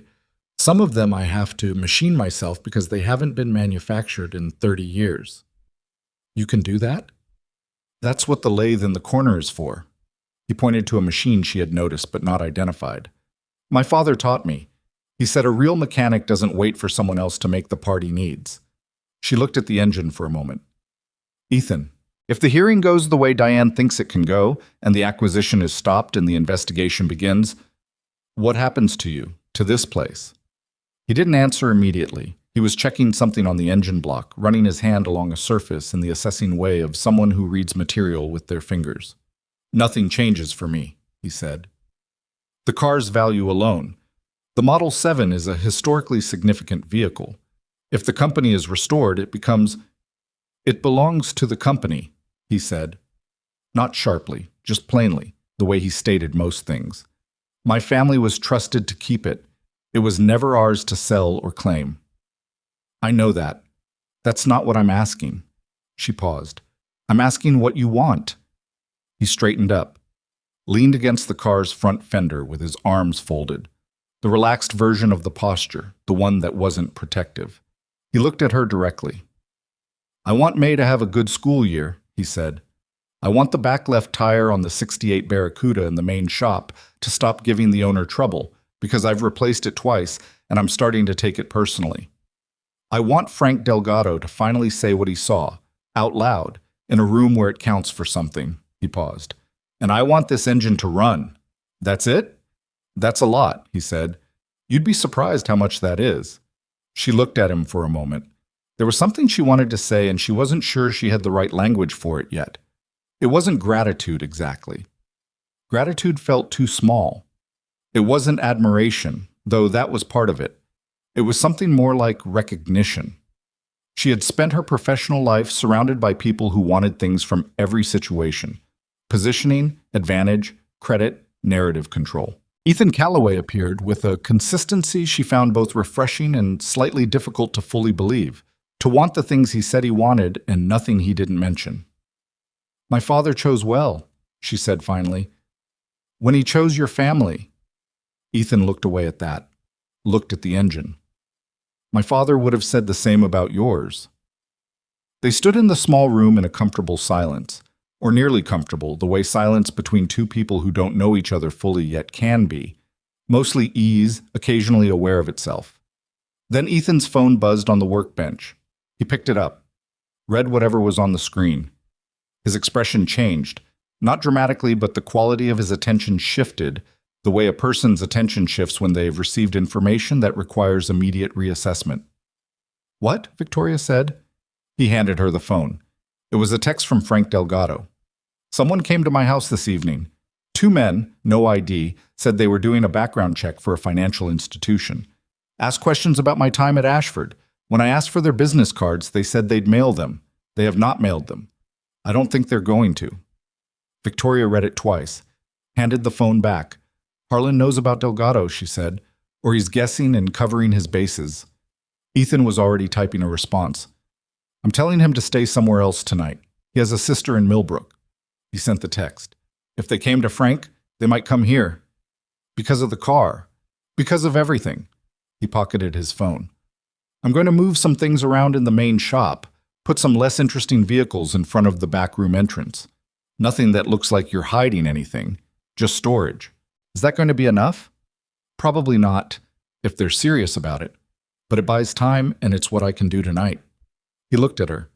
"Do you have somewhere to stay? Not your parents' house? They'll have someone watching it." She hadn't thought about that. She had been operating on the assumption that she could return to Fairview Lane, and now she understood, in the sudden particular way that you understand a thing you should have already known, that she couldn't. "I'll call Diane," she said. "Diane's probably being watched too. Anyone connected to the legal challenge." He thought for a moment. "May's school friend, Juniper. Her mother is Patricia Haynes. I've done her car for 4 years, and she has approximately zero connection to anything involving Ashford Motors. She has a guest room. I can call."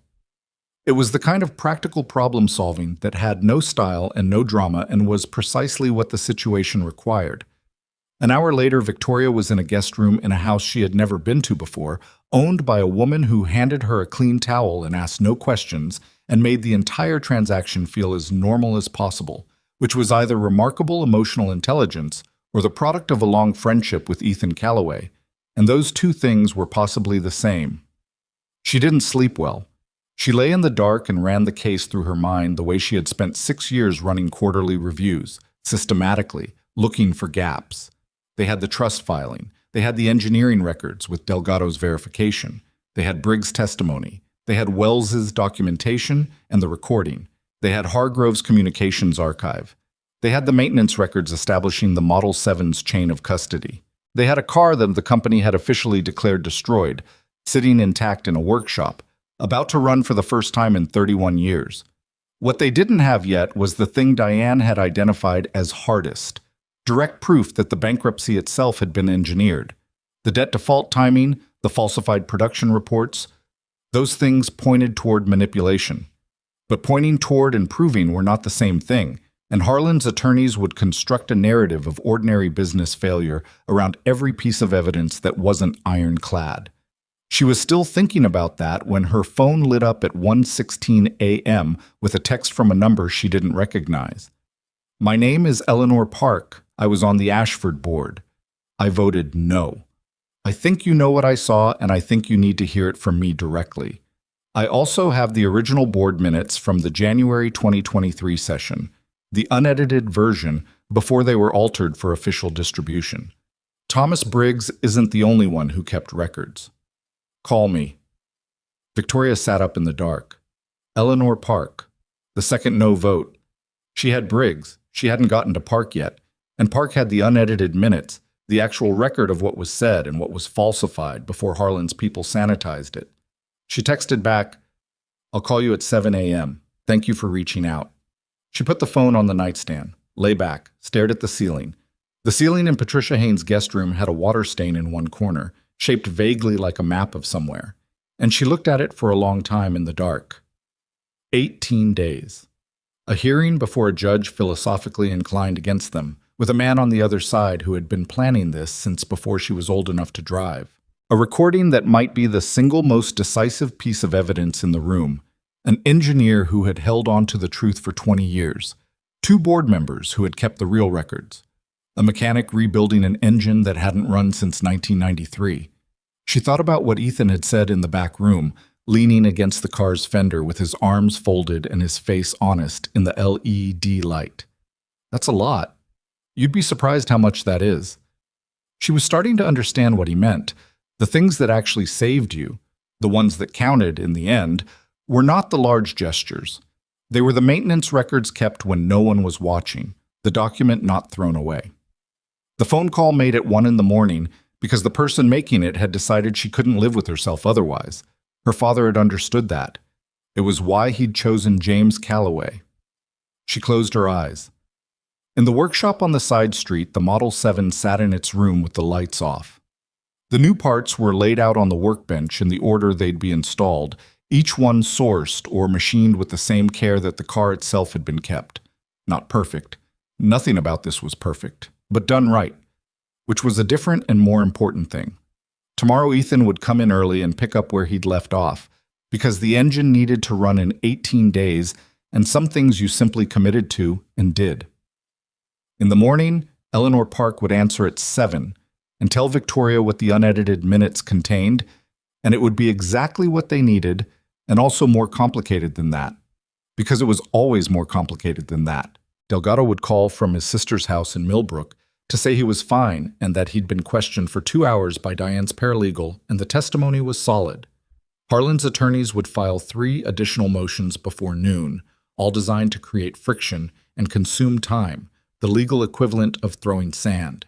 And Ethan would be in the back room with the carburetor installed and the ignition system laid out in front of him, talking to the engine the way people sometimes talk to things they're trying to coax back to life, quietly and without anyone listening, saying things he wouldn't have said out loud in company. He would say, "Come on, you've been waiting long enough." He would say it the way his father had taught him to talk to machines. Not with sentimentality, but with the straightforward respect of a man who understood that a thing built with care deserved to be treated as though it mattered. Because it did. That was the whole point. It always had. Eleanor Park called at 6:58, 2 minutes before Victoria had planned to call her. That told Victoria something about the woman, that she had been awake for a while, that she had been thinking about this, that 2 minutes felt like a meaningful thing to save. Victoria answered on the first ring, and they both said nothing for a moment. 2 women on opposite ends of a phone line at 7 a.m. in November, in the particular silence of people who have something serious to discuss and are taking a breath before beginning. "I kept a copy of the original minutes," Park said, without preamble, "from the January board session, before they were rewritten. Tom Briggs mentioned you both flagged discrepancies. Tom flagged numbers. I flagged something different." Park's voice was careful and precise and carried underneath it a controlled anger that Victoria recognized, the kind that had been sitting in one place for a long time without being released. In the January session, Davis Chen presented the production efficiency report. There was a slide, one slide, 12 seconds on screen before he advanced past it, that showed the actual facility output numbers, the real ones. And then the next slide showed figures that were completely inconsistent with what I'd just seen. "He advanced too fast," Victoria said. "He advanced too fast. I don't know if it was an accident or if he lost track of which slide he was on, but for 12 seconds I saw what the manufacturing numbers actually were. And they were not." Park stopped. "They were not what we were being told. The gap was significant, not an accounting variation, a deliberate construction." "Did you say anything in the meeting?" I asked him to go back to the previous slide. He said he'd already moved past it, and the deck would be distributed afterward. The distributed version did not include that slide. A pause. I photographed my laptop screen during the 12 seconds. It was a reflex. I take photographs of things that seem important. The photo is low quality. It's a phone photograph of a screen, but the numbers are legible. My attorney has reviewed it. Victoria sat up straighter on the edge of the guest bed. Eleanor, that photograph is the gap we've been looking for. The financial manipulation? We've had everything pointing toward it. That's the thing that shows it directly. I know. Park's voice was steady. That's why I kept it. I wasn't sure what I was going to do with it. After the lunch conversation, did Tom tell you about those? He mentioned his. Mine was with Harlan directly, not Preston. Harlan. A beat of silence with weight in it. He was very pleasant.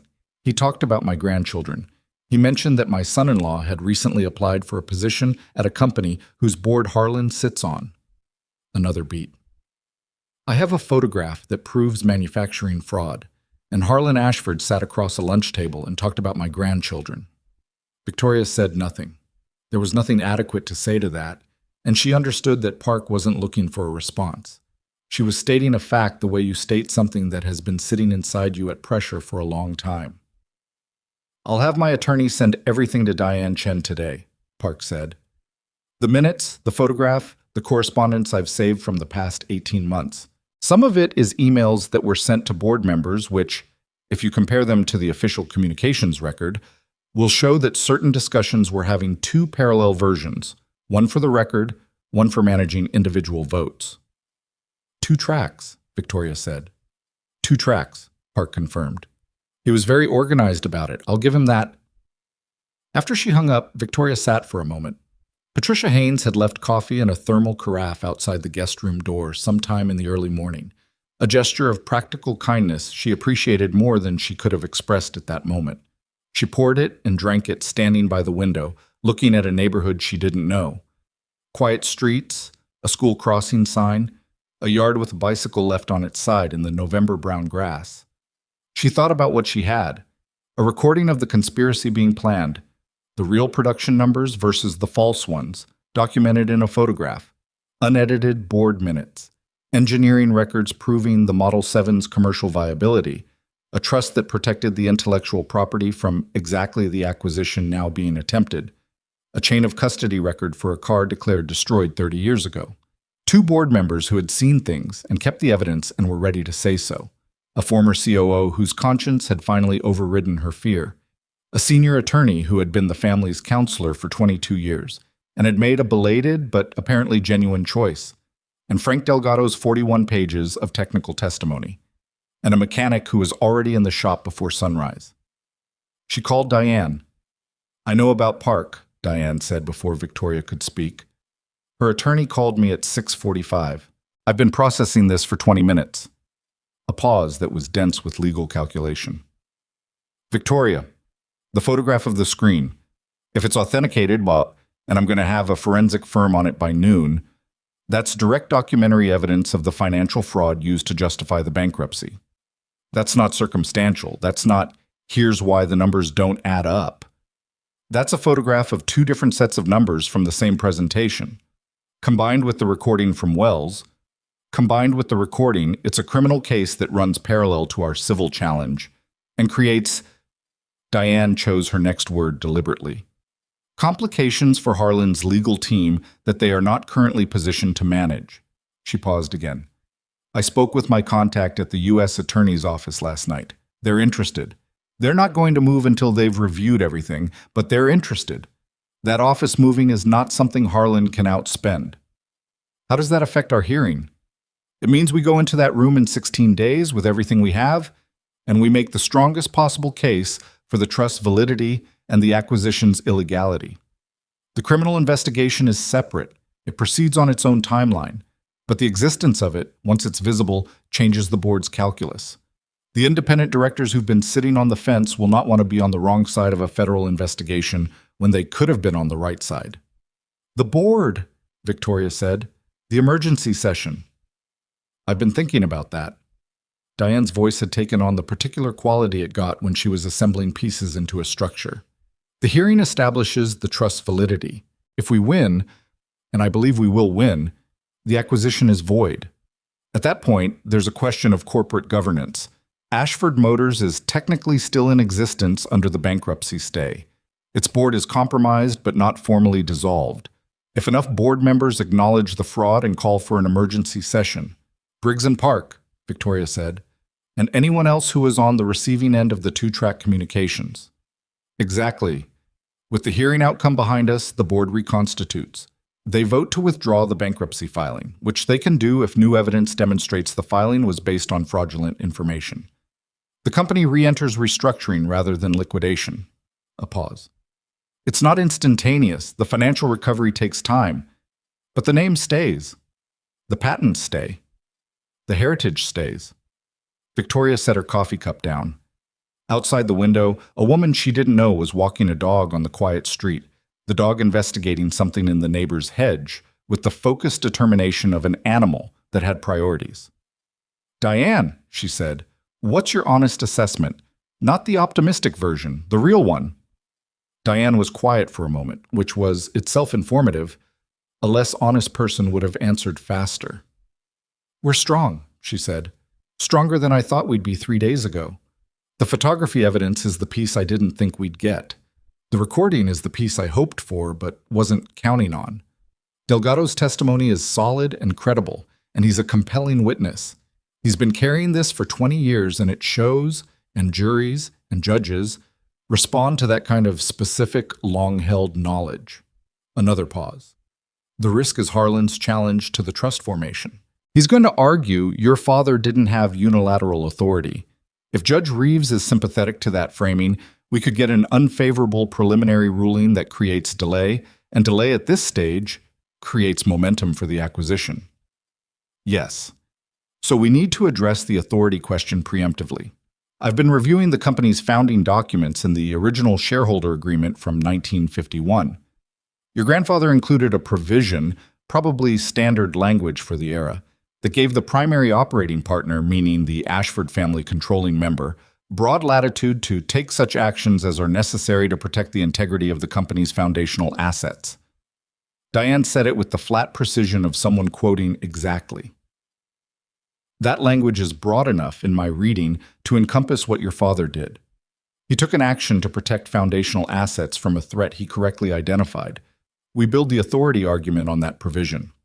Will Reeves buy it? It's a legitimate legal argument. He can disagree with it, but he can't dismiss it without explanation. And if he rules against us on that question, we appeal, and the appeal extends the timeline past the acquisition deadline. A pause. I don't think it comes to that, but that's the backstop. All right, Victoria said, what do you need from me today?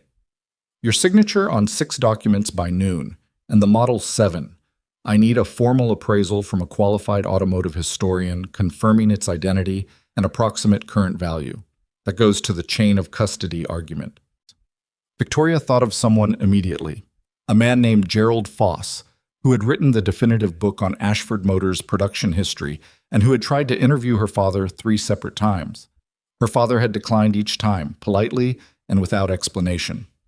She had his contact information in her phone from a charity gala 2 years ago where they'd been at the same table. I'll have someone at the shop by this afternoon, she said.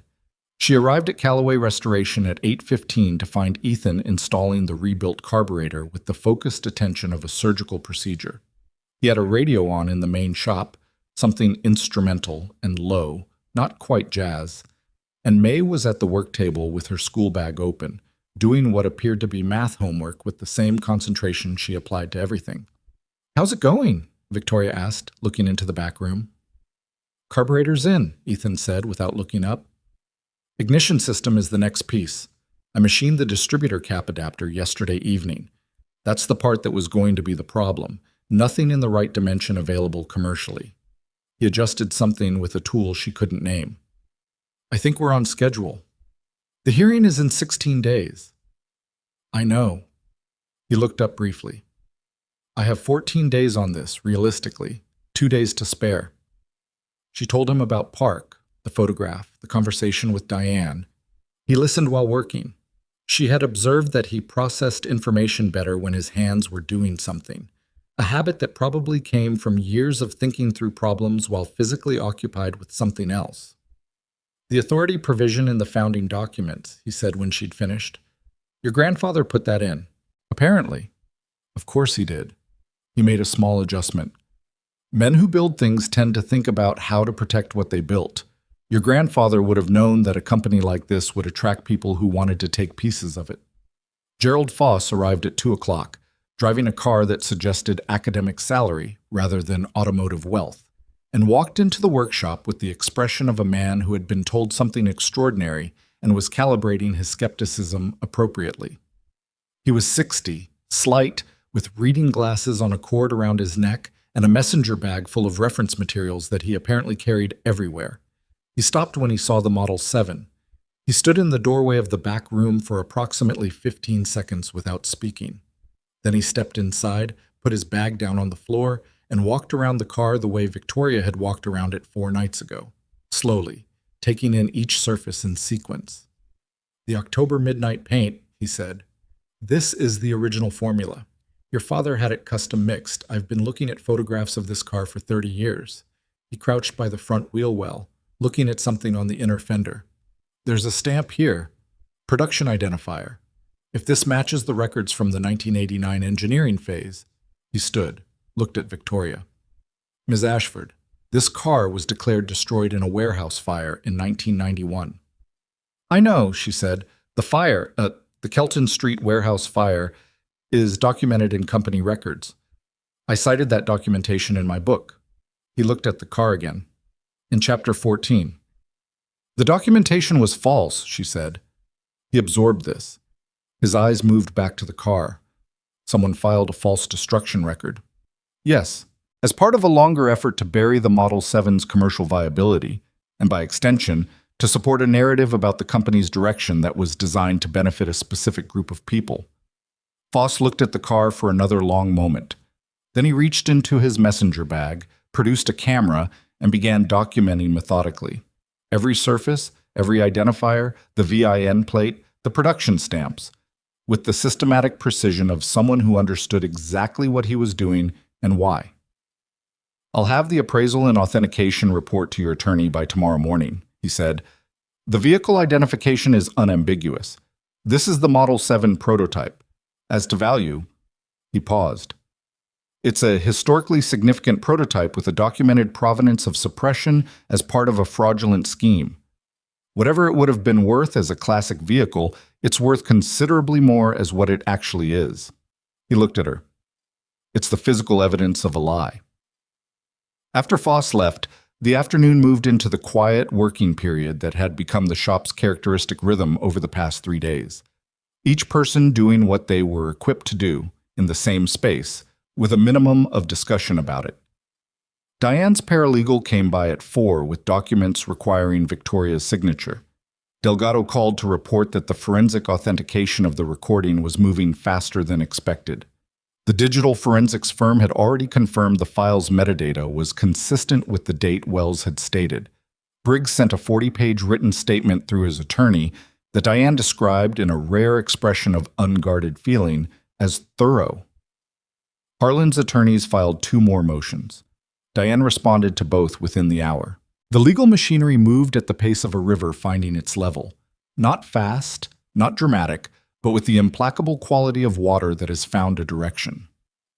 On day 11, the ignition system was complete, and Ethan began reassembling the fuel delivery components. On day 12, he found a problem with the timing chain that required 2 additional machine parts and cost him most of a day. He said nothing about it to Victoria, except to tell her it would add approximately 18 hours to the timeline. And then he absorbed those 18 hours into his schedule, the way someone absorbs unexpected difficulty when they've already committed to the outcome. Not happily, but without making it a crisis. On day 13, May came to the shop after school, sat at the work table, and said, "Dad worked until 2 in the morning, and he burned his hand on the soldering iron." Ethan, from the back room. "I told you not to tell her that." "I tell people things that are true," May said. "It's important." Victoria went to the doorway of the back room. Ethan had a bandage on his left hand, the kind from the first aid kit she'd noticed on the workshop wall, applied in the manner of someone who had done it himself and been in a hurry. "Let me see," she said. "It's fine." "Ethan." He held out the hand with the resignation of someone who knew an argument not worth having when they encountered one. She unwrapped the bandage. The burn was a second-degree stripe across 2 fingers. Not severe, but enough to matter, and enough to make precision work harder. "Does it affect the work?" she said. "Adjusting for it," he said. She rewrapped it more carefully than he had done it himself. He let her, not saying anything, looking at some middle distance with the patience of a man accustomed to accepting help that was offered practically and without ceremony. "Thank you," he said when she was done. "May was right to tell me," she said. "May is always right to tell people things," he said, with a combination of exasperation and pride that she had started to identify as his default register when discussing his daughter. The night before the hearing, Diane called a meeting in her actual office, a conference room she had apparently cleared of other cases, with a whiteboard covered in a legal architecture so precise it looked like a diagram of something mechanical. Victoria, Briggs, Park, Delgado, and Sandra Wells were present in person. Hargrove joined by phone from an undisclosed location, which he explained was precautionary, and which no one questioned because they had all arrived at a shared understanding that precaution was reasonable at this stage. Ethan was not there. He was at the shop. Diane walked through the case structure with the efficiency of someone who had spent 2 weeks organizing information into its most effective possible arrangement. The trust filing, the 1951 authority provision, the engineering records, Delgado's testimony, the photograph of the screen, the recording, the authenticated board minutes, the chain of custody record for the Model 7, Foss's authentication report. Each piece in sequence, each one's relationship to the others explained clearly, each potential challenge from Harlan's attorneys anticipated and the response prepared. Wells was quiet for most of the meeting, speaking only when Diane asked her direct questions about the recording or the falsified reports. She sat slightly apart from the others at the table, not excluded but aware of the particular quality of her position in the room, the discomfort of being both witness and participant in the thing being witnessed. Briggs was businesslike. Park was methodical, organized, had brought her own set of notes in a leather folder. Delgado looked like a man who had slept better in the past 2 weeks than he had in 20 years, which was probably more or less accurate. After Diane finished the walkthrough, she looked around the table. "Questions? Concerns? Things I've missed." Silence for a moment. Then Delgado said, "What happens to the workers? The people on the floor at Granger Avenue who haven't had a paycheck in 3 weeks?" Diane looked at him. "That's a restructuring question, not tonight's fight." A pause. "But if the bankruptcy is withdrawn and the company moves to restructuring, the pension fund is protected under a different legal framework. It's not gone. It's been frozen pending the bankruptcy proceedings, which means it comes back online if those proceedings are reversed." Delgado nodded. Didn't entirely relax, but nodded. "Anything else?" "Harlan will be in that room," Briggs said. "Yes." "He's going to look at all of us," Briggs continued. "He's going to look at me and Eleanor and Sandra and Frank, and he's going to understand exactly what we've all done." He said it without flinching, which Victoria respected. "I want to say, for the record, in this room, that I understand the weight of what I should have done earlier, and I intend to make that right, starting tomorrow." Park said quietly. "Same." Wells said nothing for a moment, then, "Yes, same." The meeting ended at 9:30. Victoria drove herself to Patricia Haynes' guest room. She had been staying there for 11 days now, long enough that the water stain on the ceiling felt like a familiar thing, and lay down without getting undressed and looked at the ceiling and didn't sleep. At 11:15, her phone lit up. A text from Ethan. Engine started. She sat up. 3 words. But they landed with the weight of everything they carried. 31 years, 2 families, a promise kept in an era of broken ones, a car declared dead that had simply been waiting. She held the phone in both hands for a moment. Then she typed back, "How does it sound?" A pause. Then, "Like it's been waiting to run." She pressed the phone against her chest, closed her eyes. In the morning, she arrived at the hearing early. The Eastbridge Commercial Court building was a mid-century structure on Garfield Street, brick and limestone, with the institutional solidity of a building that had been designed to last and had delivered on that intention. She arrived at 7:30 for a 9 o'clock hearing, which was 45 minutes earlier than she needed to be there, and she stood on the front steps in her good coat with her briefcase and watched the city wake up around her in the November cold. Diane arrived at 8, then Delgado, then Briggs and Park together, which Victoria noted as a detail that told her something about the conversations that had been happening between them. Wells arrived with her attorney, a different entrance from the others, still maintaining the slight physical distance that was her version of appropriate acknowledgement of the situation's complexity. And then Ethan parked his truck around the corner at 8:40 and walked up the steps with May's backpack strapped over one shoulder, because it was a school day and May would need to be dropped at school directly after. And May beside him in her yellow raincoat reading her book as she walked, steering by proximity rather than vision, navigating the sidewalk on autopilot. He stopped when he reached Victoria, looked at her directly. "How are you?" he said. "I'm ready," she said, which was not exactly an answer, but was the truest thing she could say. He nodded once. "Yeah," he said. "You are." May looked up from her book briefly. "You look good," she told Victoria, with the straightforward honesty of a child who had not yet learned to modulate truth for social comfort. "Professional but not stiff, that's the right balance." "Thank you, May." "You're welcome." She went back to her book. Ethan left to drop May at school with 12 minutes to spare, and Victoria went inside. The courtroom was standard issue: wood paneling, fluorescent lights, gallery seating behind a rail, the particular hushed quality of institutional spaces designed to make people feel the gravity of what happened in them. Judge Reeves was already at the bench reviewing documents when Victoria's party came in, which told her he had been here for a while, which told her he was taking this seriously. Harlan was at the opposing table. She saw him when she was halfway down the aisle and made herself keep the same pace, the same expression, the same shoulder angle. He was 71, silver-haired, dressed with the careful precision of a man who understood the performance of respectability. He had been 38 years old when he first began maneuvering against his brother's vision for the company. He had spent 33 years being patient and precise and entirely certain that he was the only person in any room who was thinking several moves ahead. He looked at her when she reached the plaintiff's table. The look lasted approximately 2 seconds and contained, as far as she could read it, a recalibration. She was not apparently what he had expected to find across the table. She wasn't sure exactly what he had expected. The woman the media had photographed outside the locked gate, probably. Someone diminished. Someone who looked like what the newspapers had been saying she was. She looked back at him without expression and sat down. Diane opened the case. She was, Victoria reflected, watching her work. Extraordinary at this. Not theatrical. There was nothing about Diane's courtroom style that aimed for effect. She was precise, sequential, and delivered information the way you delivered evidence to a scientist. Here's the thing. Here's what it tells you. Here's why the next thing matters in light of the first thing. Judge Reeves leaned forward by the third exhibit, which was a reliable indicator that a judge was engaging rather than receiving. Harlan's lead attorney was a man named Caldwell, practiced, polished, who opened his counter-argument with the authority provision challenge exactly as anticipated. Diane let him build the argument.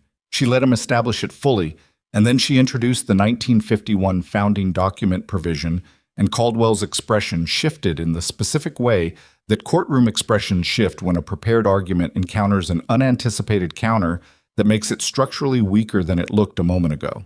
Delgado testified for 40 minutes. He was not a smooth witness. He was specific and technical, and occasionally had to pause to find the right non-specialist phrasing for something he understood in engineering terms. But that roughness worked in its own way. It was the texture of a real person telling a true thing rather than a performance of testimony, and Reeves watched him with the focused attention of someone who was finding it credible. Wells testified for 35 minutes. Her attorney had prepared her thoroughly, and it showed. She was precise. She was direct.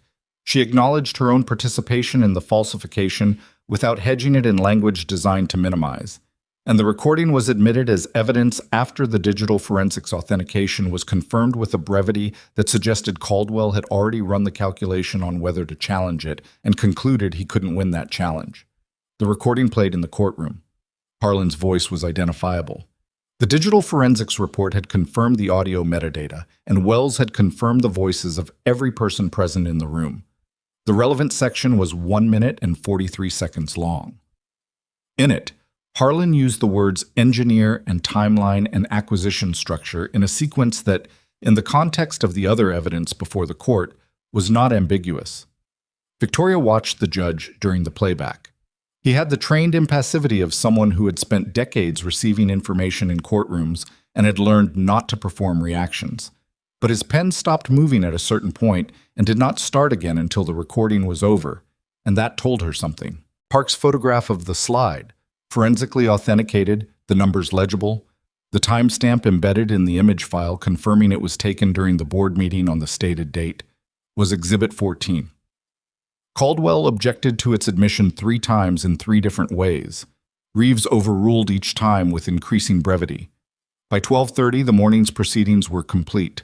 Reeves called a 90-minute recess. Victoria went into the hallway and found a quiet corner and stood there with her back against the wall and breathed. Diane came and stood beside her and did not say anything immediately, which Victoria appreciated. "How do you think it's going?" Victoria said. "The recording was the moment," Diane said. "That's when the case consolidated. Everything else is necessary support, but the recording is the thing he can't explain away." Reeves' pen stopped. "I know, I saw it too." Diane was quiet for a moment. "There's something else.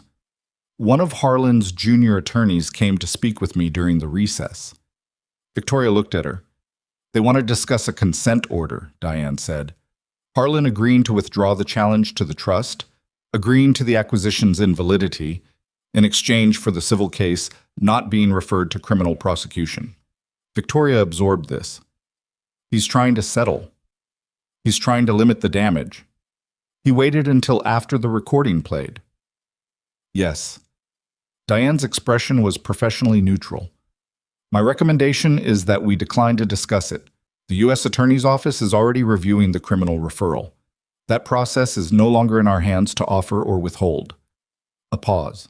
"And frankly, a consent order that doesn't include full acknowledgement of what was done is not something I can recommend on your behalf."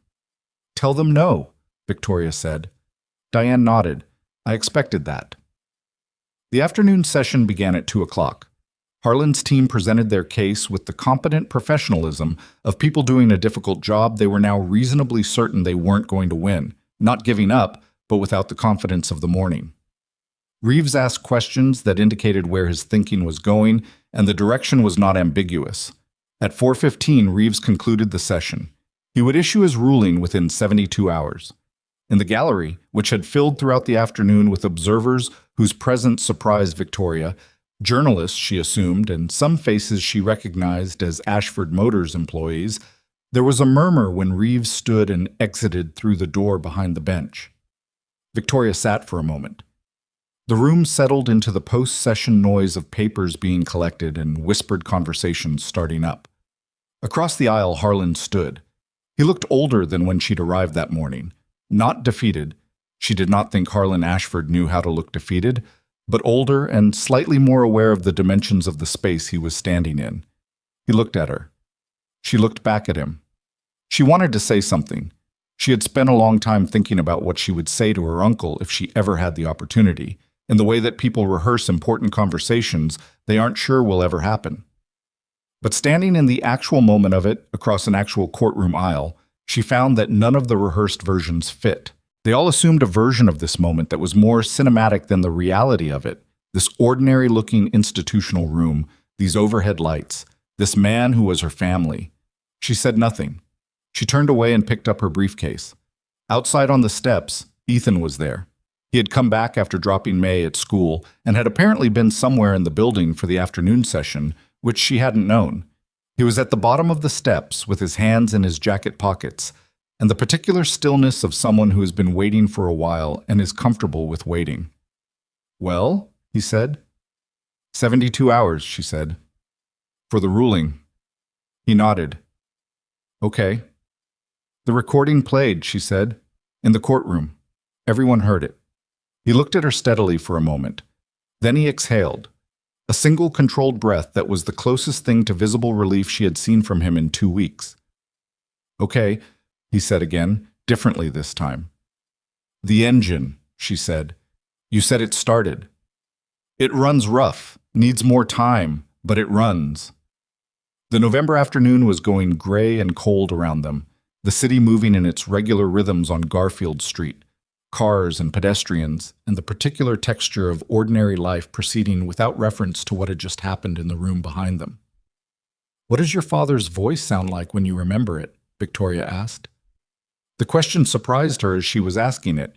She hadn't planned to ask it. It had arrived from somewhere she hadn't been watching. Ethan thought about it. "Patient?" he said finally. He sounded patient even when he was frustrated, like he was always waiting for a thing to make sense. He paused. "He would have liked to have been here today." "He was," she said. It was not the kind of thing she usually said. But Ethan didn't flinch from it. He just looked at the street for a moment and then looked back at her. "Come to the shop," he said. "May's going to want to hear everything, and she's going to have strong opinions about the legal strategy." Victoria almost laughed. "She's 8. She's 8 going on 45, depending on the day," he said, which was exactly what he had said 4 nights ago outside her parents' house, and which still carried the same precise combination of exhaustion and pride. "Come on." She followed him down the steps and around the corner and into the truck that had been repaired so many times it had become a philosophical question, and they drove back through the city in the early dark of a November afternoon, past the streets her father had pointed to from a car window when she was small, telling her the history of every building and intersection and rail yard, the city he had built a company inside of and loved for its own imperfect ongoing reasons. The ruling came 51 hours later. Diane called at 7 in the morning, 2 days after the hearing, while Victoria was at the kitchen table in the guest room with coffee and her laptop and the accumulated anxious work of someone who had been operating on insufficient sleep for 2 weeks. "He ruled for us," Diane said, without preamble, without setup, the way Diane delivered things. "The trust is valid. The 1951 authority provision is sufficient foundation. The acquisition is void." A pause that was the briefest possible acknowledgement of the magnitude of it. "The board has been notified. Briggs is calling an emergency session for next week." Victoria sat very still. She had known, or believed, or hoped. The difference between believing something and having it confirmed was smaller than she expected, and also larger, in the way that most things are both smaller and larger than their anticipation. "Victoria," Diane said, "your father was right about everything." "I know," she said.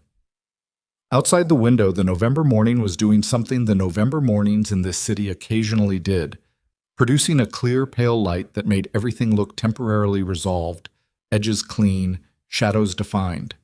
A temporary condition. The world was not generally clear and resolved, and it would not remain this way. The financial recovery would take time. The board meeting would be complicated. The criminal investigation had its own timeline and its own complications and would not be clean or simple or fast. But the name was staying. The heritage was staying. The patents, the archives, the foundational assets that her father had spent 26 years quietly protecting from the thing he'd known was coming, those were staying. She called Ethan. He answered on the second ring. "We won," she said. A silence. Not a short one. "Okay," he said. And then, after a moment, "Okay." In the background, she could hear May asking something she couldn't make out, and Ethan saying something back, and then May's voice again, clear this time. "I knew it. Simple arguments work. I said that." Victoria pressed her hand over her mouth for a moment, because she was either going to laugh or cry, and she wasn't sure which, and it possibly didn't matter. "Tell her she was right," Victoria said. "She knows," Ethan said. "She always knows." The board meeting happened on a Tuesday, 8 days after the ruling. Briggs had called it. Park had seconded. Of the 11 directors who had voted for the bankruptcy motion 6 weeks earlier, 4 had already submitted written resignations before the meeting was even scheduled, reading the situation with the practical clarity of people who understood that the window for choosing the right side had been open for a moment and was now closing. The remaining 7 showed up, most of them with personal attorneys sitting in the gallery, which told Victoria everything she needed to know about their state of mind. She arrived with Diane. Hargrove came separately and sat on the plaintiff's side of the room, which was not lost on anyone present. Harlan was not there. That absence was its own kind of statement. His attorney had sent a letter 3 days after the ruling indicating that his client was cooperating with the federal investigation and had been advised not to attend any Ashford Motors governance proceedings. The letter was written in the careful language of attorneys managing a client's exposure, which was a different register entirely from the confident precision of the motions Caldwell had filed 2 weeks earlier. The distance between those two documents, the aggressive preemptive challenge and the careful cooperation letter, measured the distance Harlan had traveled in a very short time. Victoria did not feel satisfaction at this exactly. She had expected to feel something cleaner. What she actually felt was more complicated, a tiredness that had nothing to do with sleep deprivation, and underneath it something that was not quite grief but lived in the same neighborhood. He was her father's brother. He had sat at family dinners. He had given her a first edition of a book she loved for her 16th birthday. She still had it on the shelf at Fairview Lane and had been unable to decide what to do about that fact, so she had left it where it was for now and chosen not to think about it directly. The board meeting took 3 hours. It was not dramatic in the way that Victoria had half expected it to be. There were no speeches. There were no moments of confrontation where someone said something memorable and the room changed. It was paperwork and motions and votes, conducted by people who were all, to varying degrees, trying to navigate their way through a situation they had contributed to with different levels of culpability and different levels of awareness of what they were contributing to. The bankruptcy filing was formally withdrawn, pending the court's acceptance of the evidence supporting fraud as grounds for reversal. The independent investigation was authorized.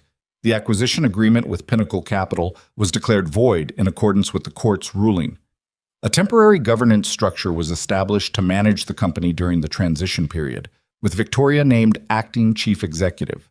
She had not asked for that. Briggs had proposed it, Park had seconded it, and it had passed 7-0, the 4 who'd resigned having already vacated their seats. She sat with that title for a moment in the parking lot afterward, in the front seat of her father's old car with the manual choke, before she started the engine. Acting chief executive. The company was still in bankruptcy proceedings. The factories were still closed. There were 312 workers who hadn't had full paychecks in 6 weeks and whose futures were directly contingent on a restructuring process that was going to take months and might not produce everything she hoped. The pension fund was protected in theory.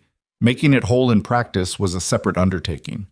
The financial recovery was not going to be clean or fast or uncomplicated. She started the car, drove to the shop. Ethan was under the Model 7 when she arrived. He had put it back on the lift to address a fuel line issue he'd identified after the first successful start, which he had described as the thing that always happened. You get it running, and then you find the next thing. May was at the work table, home from school on a teacher development day, reading a different book than last week. The yellow raincoat was hanging on a hook by the door because May had apparently decided that inside the shop counted as inside, and inside you could take your coat off. "How did it go?" Ethan asked, without coming out from under the car. "They withdrew the filing, authorized the investigation, named me acting CEO. She sat down in the office chair, which she had by this point fully claimed as hers during working hours without either of them making a formal statement about it. Harlan wasn't there. "I know. Delgado texted me." "Delgado was at the board meeting?" "He was in the parking lot. He said he just needed to see the building." A pause. A sound of something being tightened. 20 years is a long time to wait for something. Sometimes you need to physically be near the place where it happened. She understood that. She had been doing a version of it herself. Standing outside the Granger Avenue gate, putting her hand on the chain. The need to be present at the location of a thing, even when the thing itself was invisible. May looked up from her book. "Are you the boss now?" "Sort of," Victoria said. "Temporarily." "Temporarily until when?" "Until the company is stable enough to have a proper election of leadership." May considered this. "So you're the boss until you decide who the boss should be?" "Approximately." "That's a lot of responsibility," May said, with the gravity of someone who took responsibility seriously as a concept. "Are you okay?" It was the same question Diane had asked her 2 weeks ago, and Victoria's answer this time was different. Not more positive, necessarily, but more specific. I'm tired, she said, but I know what I'm doing. That's better than most of what I felt 6 weeks ago. May nodded, apparently satisfied with the specificity of this answer, and went back to her book. The federal investigation moved on its own schedule, which was to say slowly and then in concentrated bursts of visible activity. 14 weeks after the board meeting, the U.S. Attorney's Office announced charges against Harlan Ashford, Davis Chen, and 2 executives from Pinnacle Capital for securities fraud, wire fraud, and conspiracy. The charges were not a surprise.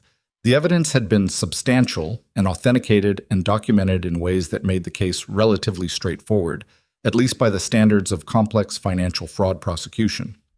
Preston, the investor relations director, agreed to a cooperation agreement early and provided additional documentation of the investor manipulation campaign, which extended the case in ways that nobody had fully anticipated and which filled in a number of gaps in the evidentiary record.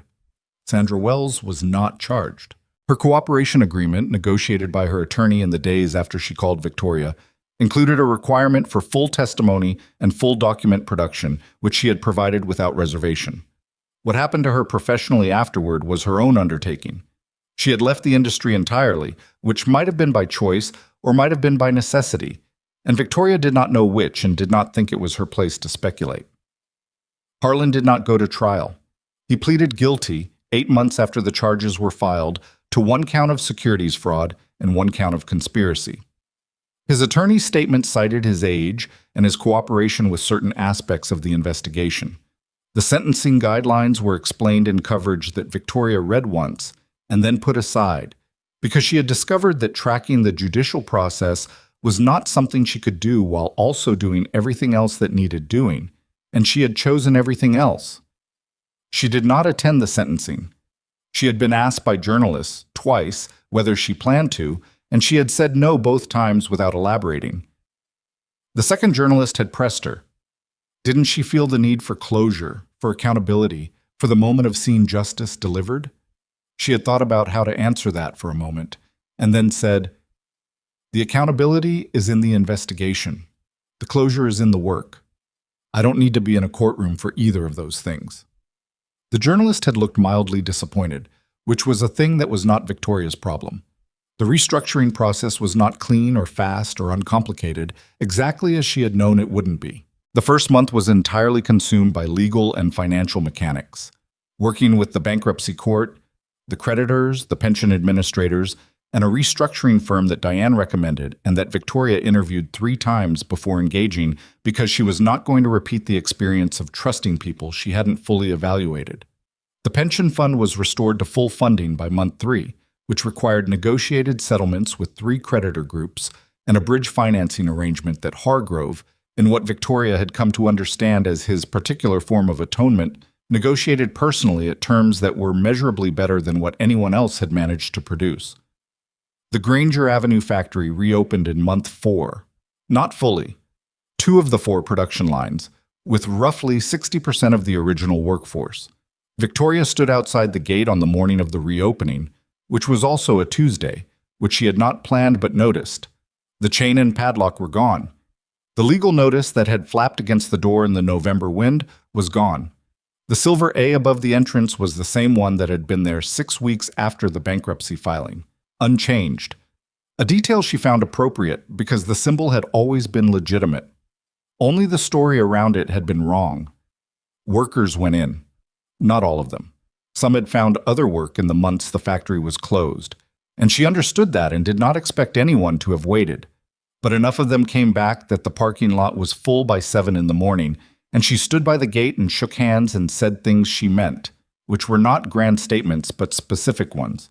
"Thank you for coming back. I know what that took. We're going to do this right this time." One man, whose name she learned was Curtis, had worked at the factory for 22 years. He shook her hand at the gate, looked at her for a moment and said, "Your father would have been standing here." She had to swallow twice before she could answer. "I know," she said. "That's why I'm standing here instead." Delgado came that morning. She had not asked him to, but he came, and she found him at the edge of the parking lot watching the workers go in with the expression of a man watching something that had taken a very long time to become visible. "You should be inside," she said. I'm not Ashford Motors, he said. Not anymore. The engineering division is going to need someone to oversee the heritage restoration program, she said. I haven't offered that position to anyone. I've been waiting to see if the right person would show up. He looked at her sideways. That's a transparent approach. I know. Do you want the job? He looked back at the factory. A long moment. On one condition. Name it. The Model 7 goes into the Heritage Division collection, permanently. Documented, displayed, the real history attached to it. Not the destruction record. The real one. He looked at her. People should know what it is, what was done to it, and why it survived. That was already the plan, she said. Come inside. He went inside. The Heritage Division was Victoria's specific project, the thing she had protected most carefully during the restructuring negotiations, because it was the thing most vulnerable to being cut as a financial efficiency measure, and the thing she was least willing to lose. Her father had built Ashford Motors into something that mattered by caring about the craft of it, and the craft of it lived in the heritage, in the design archives, the original engineering documents, the production history, the vehicles that had been built over a century with the hands and minds of people whose names were not on the building. She established it formally in month 5, in a space on the factory's second floor that had been used as a storage room and that she had cleared and renovated. Not lavishly, the company's budget did not accommodate lavish, but carefully, in a way that reflected what the space was for. The Model 7 went in. Fully restored, running, Ethan had finished it 6 weeks after the engine first started, addressing the fuel line and 3 additional issues that had emerged in the way things always emerge when you're bringing something back from a long dormancy. He had documented everything, the same way his father had documented everything, because documentation was a form of honesty, and honesty was the whole point. She asked him to bring it to the factory himself, which he did on a Saturday morning, driving it the 12 blocks from the shop to Granger Avenue at about 20 miles an hour, which was approximately the speed that felt appropriate for a vehicle that hadn't been on a public road in 3 decades. She drove behind him in her father's old car. It was not a procession anyone had organized or announced, and the few people who saw it on the street probably had no idea what they were looking at. A deep blue car from another era moving through morning traffic, followed by an old sedan, unhurried, making its way to where it was supposed to be. He parked it in the heritage space and turned the engine off and sat for a moment with his hands on the steering wheel before he got out. "Okay?" she asked when he came out. "Yeah." He looked at the car. The October midnight paint was vivid in the morning light. "Yeah, it's good." They stood side by side looking at it for a moment, in the way that people stand looking at something they've been working toward and have finally arrived at. Not triumphant, not demonstrative, just present. "What does it feel like?" she asked. "Having it here." He thought about it honestly, which was the only way he thought about anything. "Like something completed," he said. "Not fixed, completed. Those are different." She understood the distinction. Fixing implied a return to a prior state. Completing meant the thing had arrived at what it was supposed to be, which was a different destination. The Heritage Division opening was held on a Thursday afternoon in early spring. Victoria had specifically not made it a press event. There were journalists present because she had notified them, but the event itself was not organized around their presence. It was organized around the workers, the engineers, the people who had built the company and maintained it and come back to it after 6 months of uncertainty. It was held in the factory itself, not in a corporate venue, not in a hotel ballroom. The floor had been cleaned but not dressed up. It still looked like what it was, which was the inside of a place where people made things. About 200 people came. Delgado was there, standing near the Model 7 with the expression of a man who had found a context where he fit. Briggs and Park came together, again, which Victoria had come to understand was a friendship that had developed in the months since the hearing. 2 people who had voted the same way in a room full of people voting the other way and who had discovered, in the aftermath, that they were similar in important respects. Hargrove came alone and stood toward the back and did not make any attempt to position himself as central to anything, which was exactly right. Wells was not there. Victoria had not expected her to be and had not invited her, not out of hostility but out of respect for the complexity.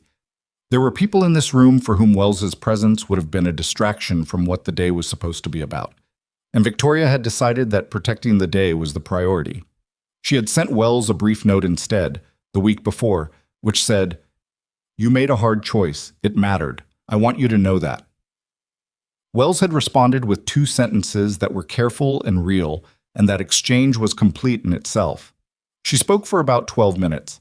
She had written and rewritten the remarks 4 times and then thrown all 4 versions away the night before, and spoken from notes instead, because everything she wrote sounded like the kind of thing people wrote when they were trying to sound like they were saying important things. And the actual important things were simpler than that. She talked about her grandfather and the East Wing and the year she was born. She talked about the workers on the floor and the engineers and the craftspeople whose names were not on the building and should have been. She talked about what the Heritage Division was for, not nostalgia, not mythology, but honesty. The honest record of what had been built and who had built it and what it had taken. She talked about a mechanic who had kept a promise for 20 years.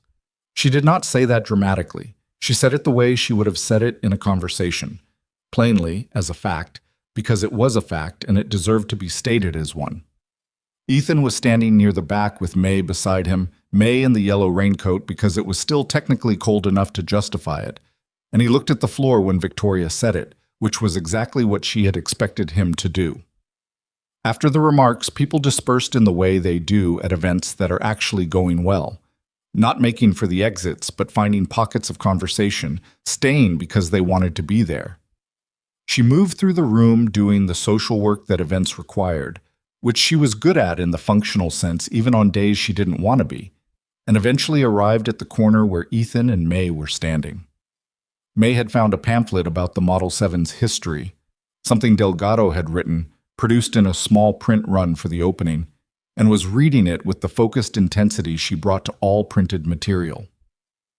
"Did you know," May said without looking up, "that the original design team had 7 people on it and your dad named it after the number of people, not after anything technical?" "I didn't know that," Victoria said. She looked at Ethan. "Frank told her," he said. "She's been researching." "For school," May said. "I'm doing a presentation about historical preservation and what it means for a community's identity." She looked up. "You're a case study." "I'm honored," Victoria said. "You should be. I only use good case studies." She went back to the pamphlet. Ethan watched his daughter for a moment with the look that Victoria had stopped trying to fully describe and simply recognized now as his particular form of love, patient, specific, a little overwhelmed by it in the way that people are overwhelmed by things that matter more than they expected them to. "Thank you," he said to Victoria. Not elaborately, just directly. "The Heritage Division or the—" "Both," he said. "All of it." She nodded. Looked around the room. 200 people in a factory in early spring standing near a car that had survived 3 decades of careful, principled protection, looking at photographs of people who had built things with their hands, reading a pamphlet that a former engineer had written because someone had finally asked him to put the truth on paper. "Ethan," she said, "the restoration partnership. I want to make it official, documented, contracted, the right structure. You've been doing this informally for 3 months. It needs to be real." "It's always been real," he said. "Official real," she said, "with a contract and appropriate compensation and credit in the Heritage Division records." He was quiet for a moment. "I'm not going to move the shop," he said. "May's school is 2 blocks away, and I'm not disrupting that." "I'm not asking you to move the shop. The restoration work comes to you. The Model 7 is the first piece. It goes back to you for any ongoing maintenance." She paused. "Calloway Restoration is the official restoration partner of Ashford Motors' Heritage Division. That's what I want the contract to say." He looked at her for a long moment.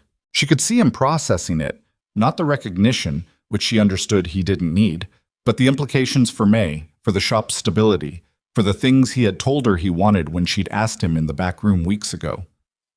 "Okay," he said. "Okay," she agreed. May looked up from her pamphlet. "Did you just make a business deal without shaking hands?" "We'll shake hands," Victoria said. They shook hands. May watched with the evaluating expression of someone ensuring that a procedure was being executed correctly, and then, apparently satisfied, returned to the pamphlet. The thing Victoria did not say, at the opening or in the months that followed or in any public statement she made during that period, was what she had come to understand about what the past 6 months had actually been about. It was not a thing that translated well to a press release or a business narrative, which was partly why she kept it to herself. The version that went in the official record was accurate, but the fraud, the trust, the legal challenge, the restoration, all of that was true and documented and real. The part that was harder to articulate was what any of it meant. She had grown up understanding her family's company as a legacy, a thing that existed and needed to be maintained and managed and handed down. It was in that framing essentially about the institution. The building, the name above the gate, she had spent 6 years trying to manage it well, and when it collapsed, she had experienced it as the collapse of an institution, which was enormous and devastating, and which she would not minimize. But what had actually saved it was not institutional. It was not a legal mechanism, or a financial structure, or a board motion. All of those things mattered. They were the scaffolding, the means. What had actually saved it was a series of individual decisions made by individual people, each one costly in some specific way, each one made without any certainty that it would matter. James Calloway deciding not to sell the car when he could have. Frank Delgado deciding to keep a copy of the real numbers in a drawer for 20 years because he couldn't make himself throw them away. Eleanor Park photographing a slide on her phone because something felt wrong and she had learned, somewhere in her life, to trust that feeling. Sandra Wells sitting with a recording on her phone for 14 months and finally deciding that she couldn't keep sitting with it. Thomas Briggs choosing a phone call over a resignation. Richard Hargrove, late and imperfectly, choosing the right side. And Ethan Calloway, who had made none of these decisions dramatically, who had simply done the next thing and then the next thing, who had maintained a car and kept a secret and shown up at a door on the worst day of someone's life, because his father had told him to, and he had decided, at some point long ago, that his father was worth listening to. The conspiracy had been constructed by people who believed that power was the organizing principle of everything, that the person with the most resources and the best position and the longest planning horizon would always win. And that belief was not stupid. It was often correct. Power matters. Position matters. Resources matter. What it missed was the specific, stubborn, unremarkable weight of people who simply refused to let go of the thing they were holding. She thought about that a lot in the months after the opening. She thought about it when she was sitting in board meetings that were now populated by people who had been chosen because they were good at their jobs and honest about what they didn't know. She thought about it when she was reviewing the pension fund reports and seeing the numbers that represented actual human security, actual lives, actually restored. She thought about it when she drove past the Granger Avenue factory and saw the parking lot full. She thought about it on a Friday evening in late June when she pulled up outside Callaway Restoration and found the lights on, and Ethan in the main shop working on something she didn't recognize, and May at the work table doing summer reading with the particular aggressive focus of a child who has been assigned books and has opinions about all of them. "Good or bad?" Victoria said about the book after she'd come inside. "Complicated," May said. "The main character does something wrong and then does something right, but doesn't fully fix the wrong thing, and the book thinks that's okay." "Is it okay?" May considered this with real seriousness. "I think it depends on what they do next," she said.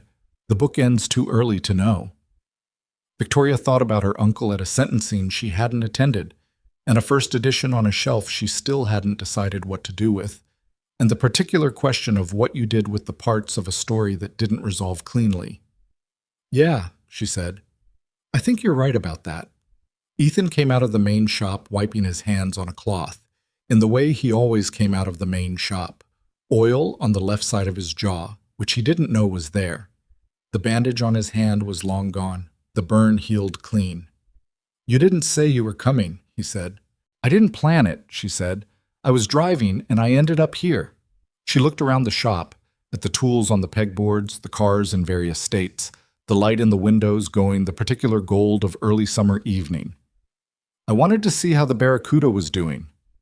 "Fixed," he said. "Took 4 attempts. I'm taking it personally less now." "And the tire?"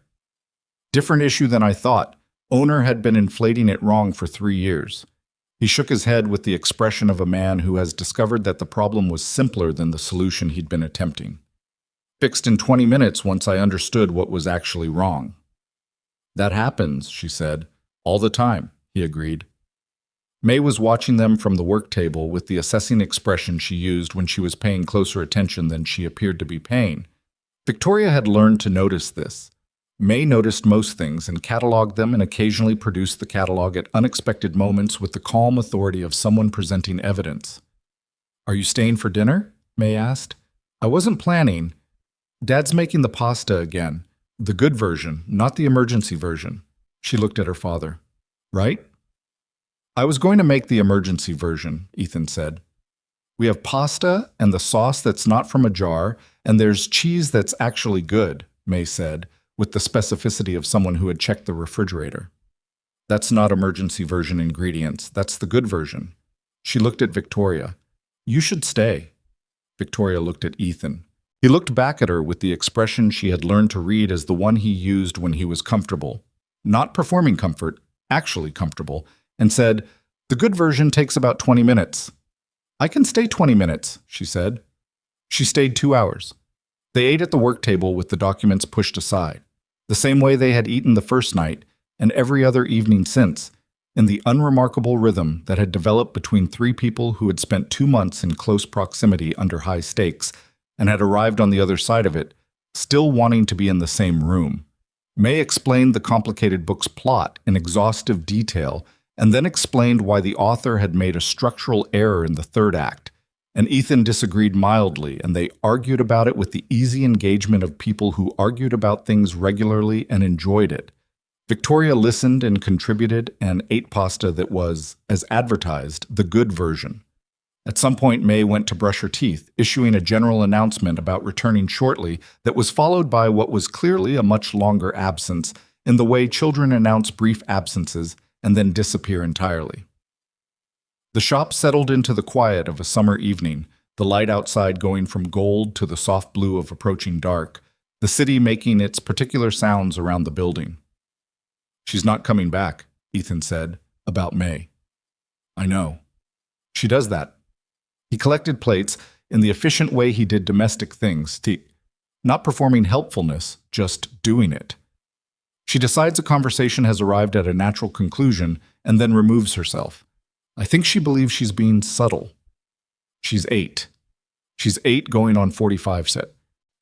He set the plates in the small sink, came back and leaned against the work table. "How's the board?"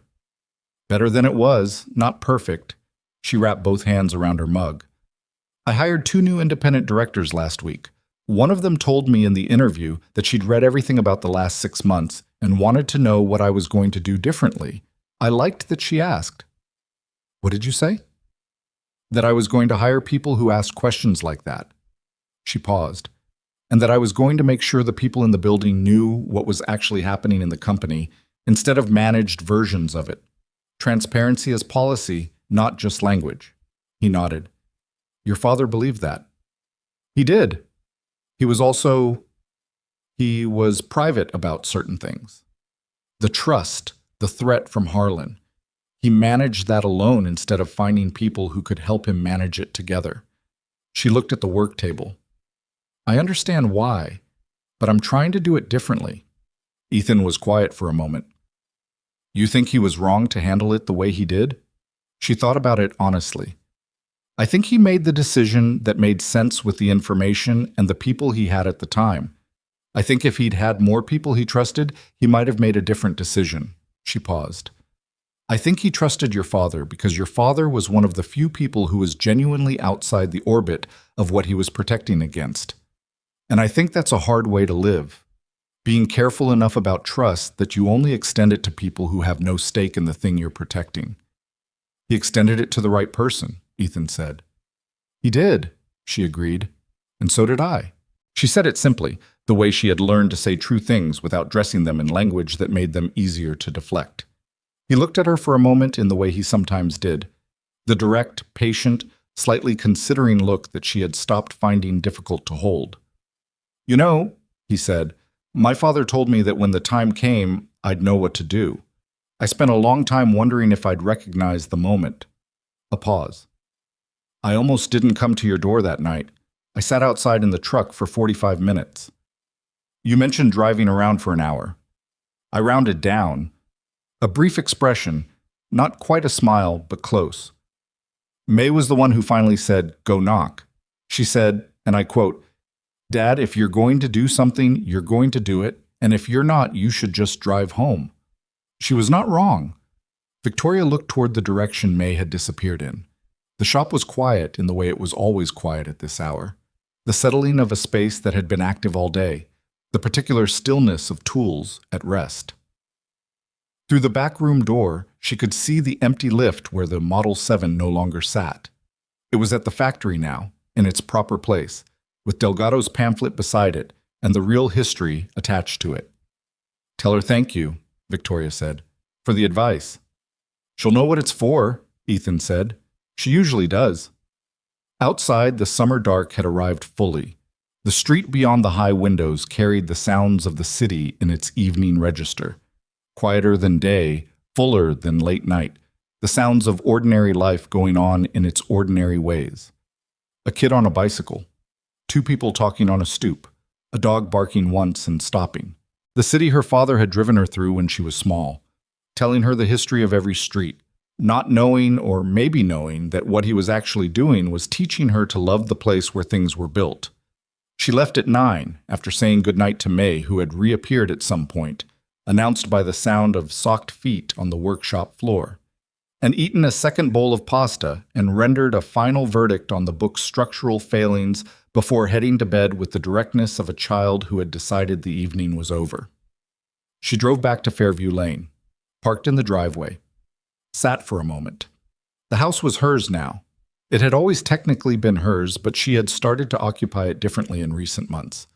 Her parents' furniture was still there, mostly because she hadn't seen the need to change it, but she had rearranged some rooms and moved some things and let the house become gradually more lived in her own particular way. The photograph of her father in coveralls was still on the study wall. She had not moved it. She didn't intend to. She went inside, made tea, the kind she actually drank, not the kind she made and then forgot about, sat in the leather chair in the study. The first edition Harlan had given her was still on the shelf. She had looked at it several times in the past months and made no decision, which was itself a decision of a sort. She had come to understand that the story of her family was not going to be clean. It was going to have that book on the shelf, and the good memory of a birthday, and the long knowledge of what had been done and why.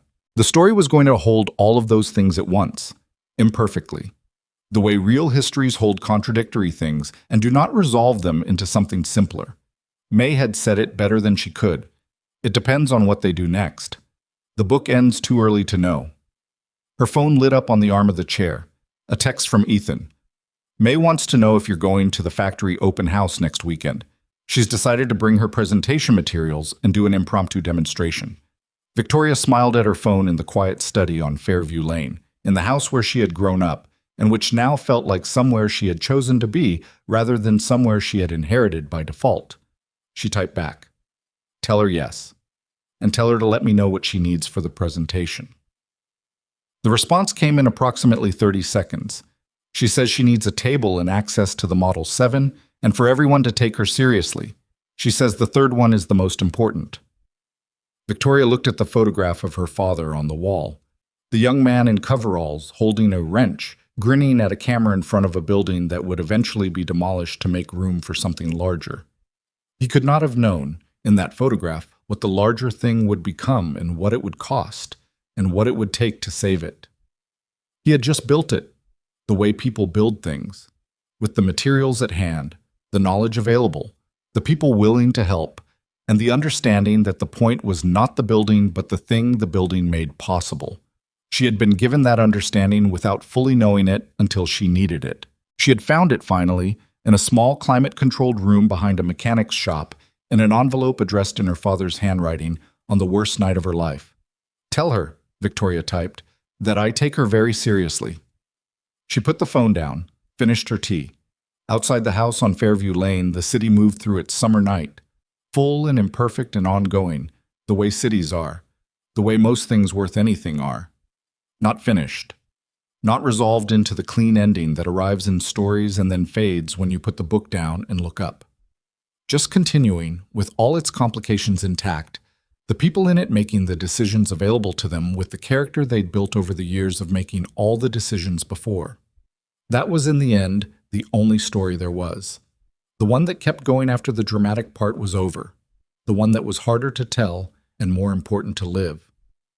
Victoria Ashford sat in her father's chair, in her father's house, in the city her grandfather had built a factory in, and her father had built a legacy in, and she was now, imperfectly and with full awareness of the work remaining, building something she did not yet have a complete name for. She thought it might be called What Comes Next.